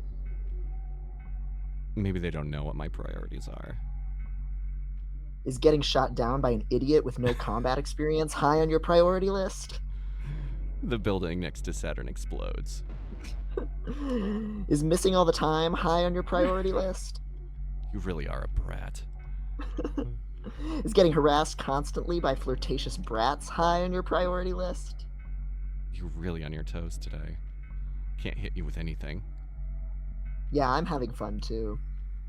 What a mess, haha. I don't know why I'm laughing about it. Or having so much fun. I'm glad you think so. It's a funny kind of date if you put it that way. If this fighting is just play fighting, then keep playing with me. You should be careful though. You never know what I might try next. I've got so many plans for dragging you out in the sun. Like what? Are they working on me? Of course, stop underestimating me. I'm executing several plans as we speak. You're not at all ready, Lunaterra. I'm not giving you any way out. You're not going to at least give me a hint? I'm at a disadvantage here. You can't trick me into giving it all away. But maybe you're right. Maybe I should be generous and let you know just a hint about one plan. You're generous. You should know this, but winning isn't my highest priority. It won't mean that I'm easy, though. Hey, we do think alike. At least on the first half of that. If you love winning, the stalemate of this whole conflict should bore you to tears. All that's left in space are second-choice pilots who suck at things like winning, no matter how good they are. I'm the second choice, but I'm the pilot that's here right now, and no one else would have thought of the plan I did. Oh, I'm a second choice too, or I wouldn't be here. It's that great a plan. Really? You? Oh, it's not a good plan. It's just that no one else would do it because I'd have to be a freak to try to catch you on foot. A first choice would never be sent to space in the first place. That does sound like a crazy plan to me. What would you even do if you found me, assuming I'm standing still? I know it sounds like I'm showing off, but I couldn't beat you in a fair fight, so anything else is in my favor, right? Maybe it's the only way around that ghost ship of yours, and how much of a genius you are. I can track any ship that I've hit once. I also have ways of being so hidden you could never find me. You're right, huh? But you haven't used them. Maybe not. Also, did you know that your Mari Crisium has a manual bypass for opening the cockpit? Yes. Oh, good. But I'll knock anyway. The gentle hiss of pressure, and the cockpit opens. Oh my god! Oh my god! Oh. Hi. Oh my god, she's so cute. You look a little different. Not nearly so smug. And you look a lot different. I remember you now. You were such a good girl. I never would have thought that was you. You're smiling, Lunaterra. Did something good just happen? You must really trust me to come around armed. Why would I need to be? I win. I'd say I'm pretty dangerous just like this. You think of everything. Never mind. You do look infuriatingly smug for someone I just beat. Step away from the controls. Sure. I'm not laughing at you. I'm impressed. You know, even still, even in a fake fight you have no respect for, no one takes me this seriously. I'm the Memorial Foundation ace, but just by default, after the good ones left. So I don't mind losing to you, since you think I'm so cool. Lunaterra kneels by the controls, hands up. They're still in reach. Saturn climbs the open hatch. No sudden movements, and I don't think you're cool. What do you want now? My ship? Me? They're both useless. I'll decide that. I don't need your ship out of commission. I'm going to be much cooler than you very soon, and then I'll beat you sort of fair and square, but maybe I should reprogram this ship to be absolutely sure. Lunaterra whips around so fast Saturn's pinned down in the cockpit seat before she can tell how it happened. Sorry, but touching there isn't allowed. Don't touch me in my cockpit! So, then where is touching allowed? You are absolutely much more dangerous without a gun. LT's hand is on Saturn's collar, and her other on Saturn's wrist. Saturn slips her free hand down LT's arm. How about here? So, how about here? That's fine. What about here? I won't stop you. You don't mind if I touch your face, but you won't let me touch your ship? Some places on the ship are fine. Same place on me are fine. Which do you want to know right now? Is this... Damn it. So, how's unbuttoning my shirt going? It's harder than it looks at that angle with just one hand, huh? Oh my god. Just make out with me, you heinous bitch.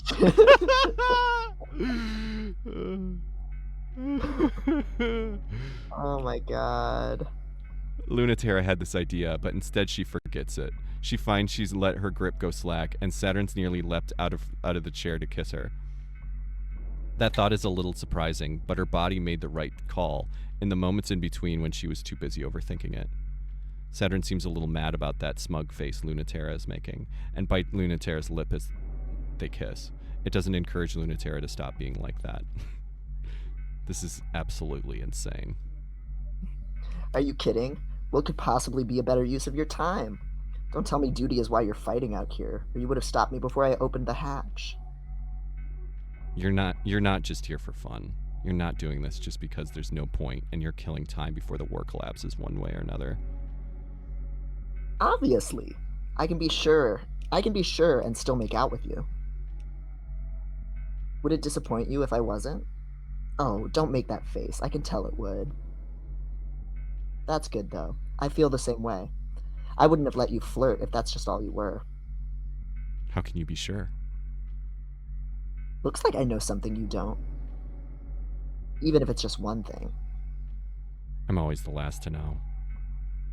You always make it seem like you know what you're doing. I'm just acting on instinct. My body knows what to do. Then you should be asking her. She'll know just what to do. God damn!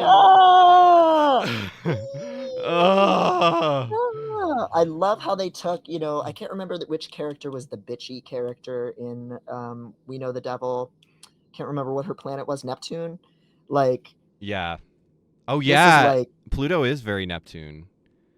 but way more like under control. Like, whereas as she was like really, Neptune was very like, they were teens with lots of inner conflict and self-loathing. Yeah. This is a lot more. She's had that phase or whatever she was when she was younger, and now she's a little bit older. And it's God, that is true. yeah. Oh, it's a lot more charming now. God damn. That was good. This is a good video game. This is an extremely good video game. Yeah, the writing has it was already great writing in We Know the Devil. I feel like it's stronger. I feel like the storytelling mechanics are stronger. The actual correspondence is Neptune equals Pluto, Jupiter equals Lunatera, and Venus is Saturn. Yeah, but they all share a lot in common. Yeah. Yeah, not the same literal people, but yeah. Yeah, I don't remember. I'm getting the names mixed up too. Who was the bitchy one? Was that? That was Neptune. Yeah. There's shades of the why did I want to say whitest kids that yeah. We know the devil characters in each of the funny. Heaven Will Be Mine ones, yeah. Yeah, I definitely see the Jupiter Lunatera for sure. But but different. With a little transgender flavor. Yeah, I mean Jupiter was the trans one before too, right? Like no, she was the like self-harming like wristband lesbian okay. with the big coat, which is still pretty transgender sounding. Yeah. Big coat. Oh man. This is a good game. Thank you so much for for being here, for everybody coming out. Thank you for gracing us with your presence, Halimede. You know what? Actually, so everybody, yep. Thank you everybody for who subscribes. Thank you. Watch our VODs on YouTube. Join the Piscord. We love the Piscord. It's very good. Catch us at all of those places. But you know what? Before we go, I just realized. I know you weren't an official guest, Halimede, but I think you were enough of a guest that I think you should add a doll to the dollhouse. Yes. This is a lot to take in. All of a sudden, we know. But So whenever we have a guest. Yes. Yeah, whenever we have a guest, we add to the dollhouse. This is Hannibal's office is the locale. We got Link, we got Xena. That was a chat choice. We have Agnes Collard and Joyce Carol Oates. And we got Buggy from One Piece. And we also have we got Baby Gronk. And we got what is his name? Charlie Kaufman or whatever his name is. Oh yeah, Charlie. Adaptation. Yeah, we got or something. Nicolas Cage is Charlie Kaufman. Who is this man that talked about Gronk? Hoopify. Hoopify, yeah, from the Baby Gronk video. And then this is Jerry Horn from Twin Peaks eating his lovely baguette. So so this is our dollhouse, and all of our guests can add somebody to the dollhouse. They can be any fictional or real character, from any fiction, from any reality. And we also have Golem because he's a birthday boy. We decided, and a Kinkajou who is one of our Freak of the Weeks. Yeah, and some of them are leather boys, as you can see, also. But that's just for fun. So. Halimede, I see. Yeah, you get it immediately, obviously. It's pretty easy when you put it like that. Yeah. Jesus. It's Halimede's choice. Halimede was our guest of honor. You can add anyone, although we do want to add more. Oh yeah, if you have a specific picture, that would be great too. Yeah. It doesn't have to be a PNG. I can add a thing. We have abilities. We have abilities. We do. Yeah. We do have. It's really good, right? And I love her. I love Agnes's stance. It's so good. Oh my god. It's the she most. has a lot of good outfits. She does. Yeah, we want to add more. We want to add more audience polls, but we still have yet to do it. I think the big thing we need to do next is, as much as I love Hannibal's office, is we have to move. We have to get like an actual, like, what I would love, and I don't think there's any OBS geniuses in the chat that can help me figure out. What I want is to be able to move the whole scene and have everything move together, but also be able to move individual stuff, so we can like zoom in and like move around a scene, so I can have it be bigger. Yeah, that would be nice. DS9 Promenade. Lulu thinks Hunger Games Simulator. I don't think I know what that is. Oh, okay, good. We're putting in an image of Halimede's awful ex, Lunaterra herself. You're not still hung up on her or anything. Is there a full body image of her? And if you can't find it right now, you can send it to me later. Image of my girl Simone de Beauvoir. Ooh, who is that? I'm happy. Writer. I'm happy with either. French existentialist, philosopher, writer, social theorist, and feminist activist. Yeah. Yes. Perfect. Yeah, that's fine. Thank you so much. Normal time. So presumably not next week, but the week after, we will be doing.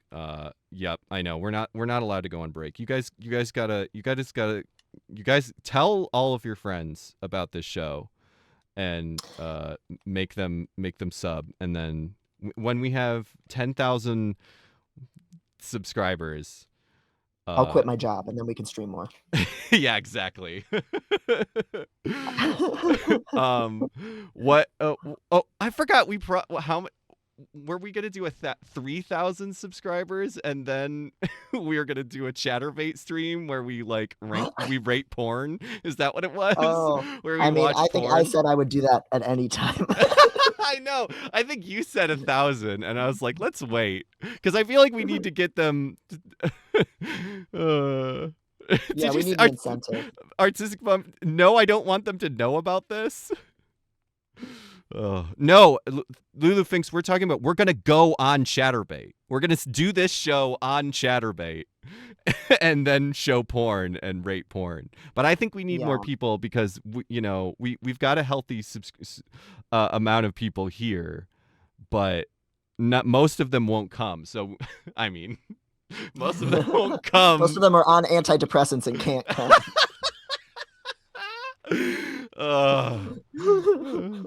Oh my god. I mean, I do have. We could also just use my existing ChatterBait, which I might have a couple thousand on. So that's true, but oh my god. Oh, so eventually. They haven't seen me in a while, so they'd be confused. All right. Well, again, that's all our stuff. I'm gonna put an actual link to Halimede's Twitter. Go follow Halimede. I think that Halimede, I think you need to get on Tumblr. I think Tumblr is a wonderful place, and I think that your views would be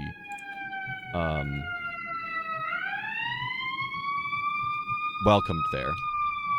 The chaser police are coming. If you can hear the sirens, it is quite loud. Put your hands up. The chaser police.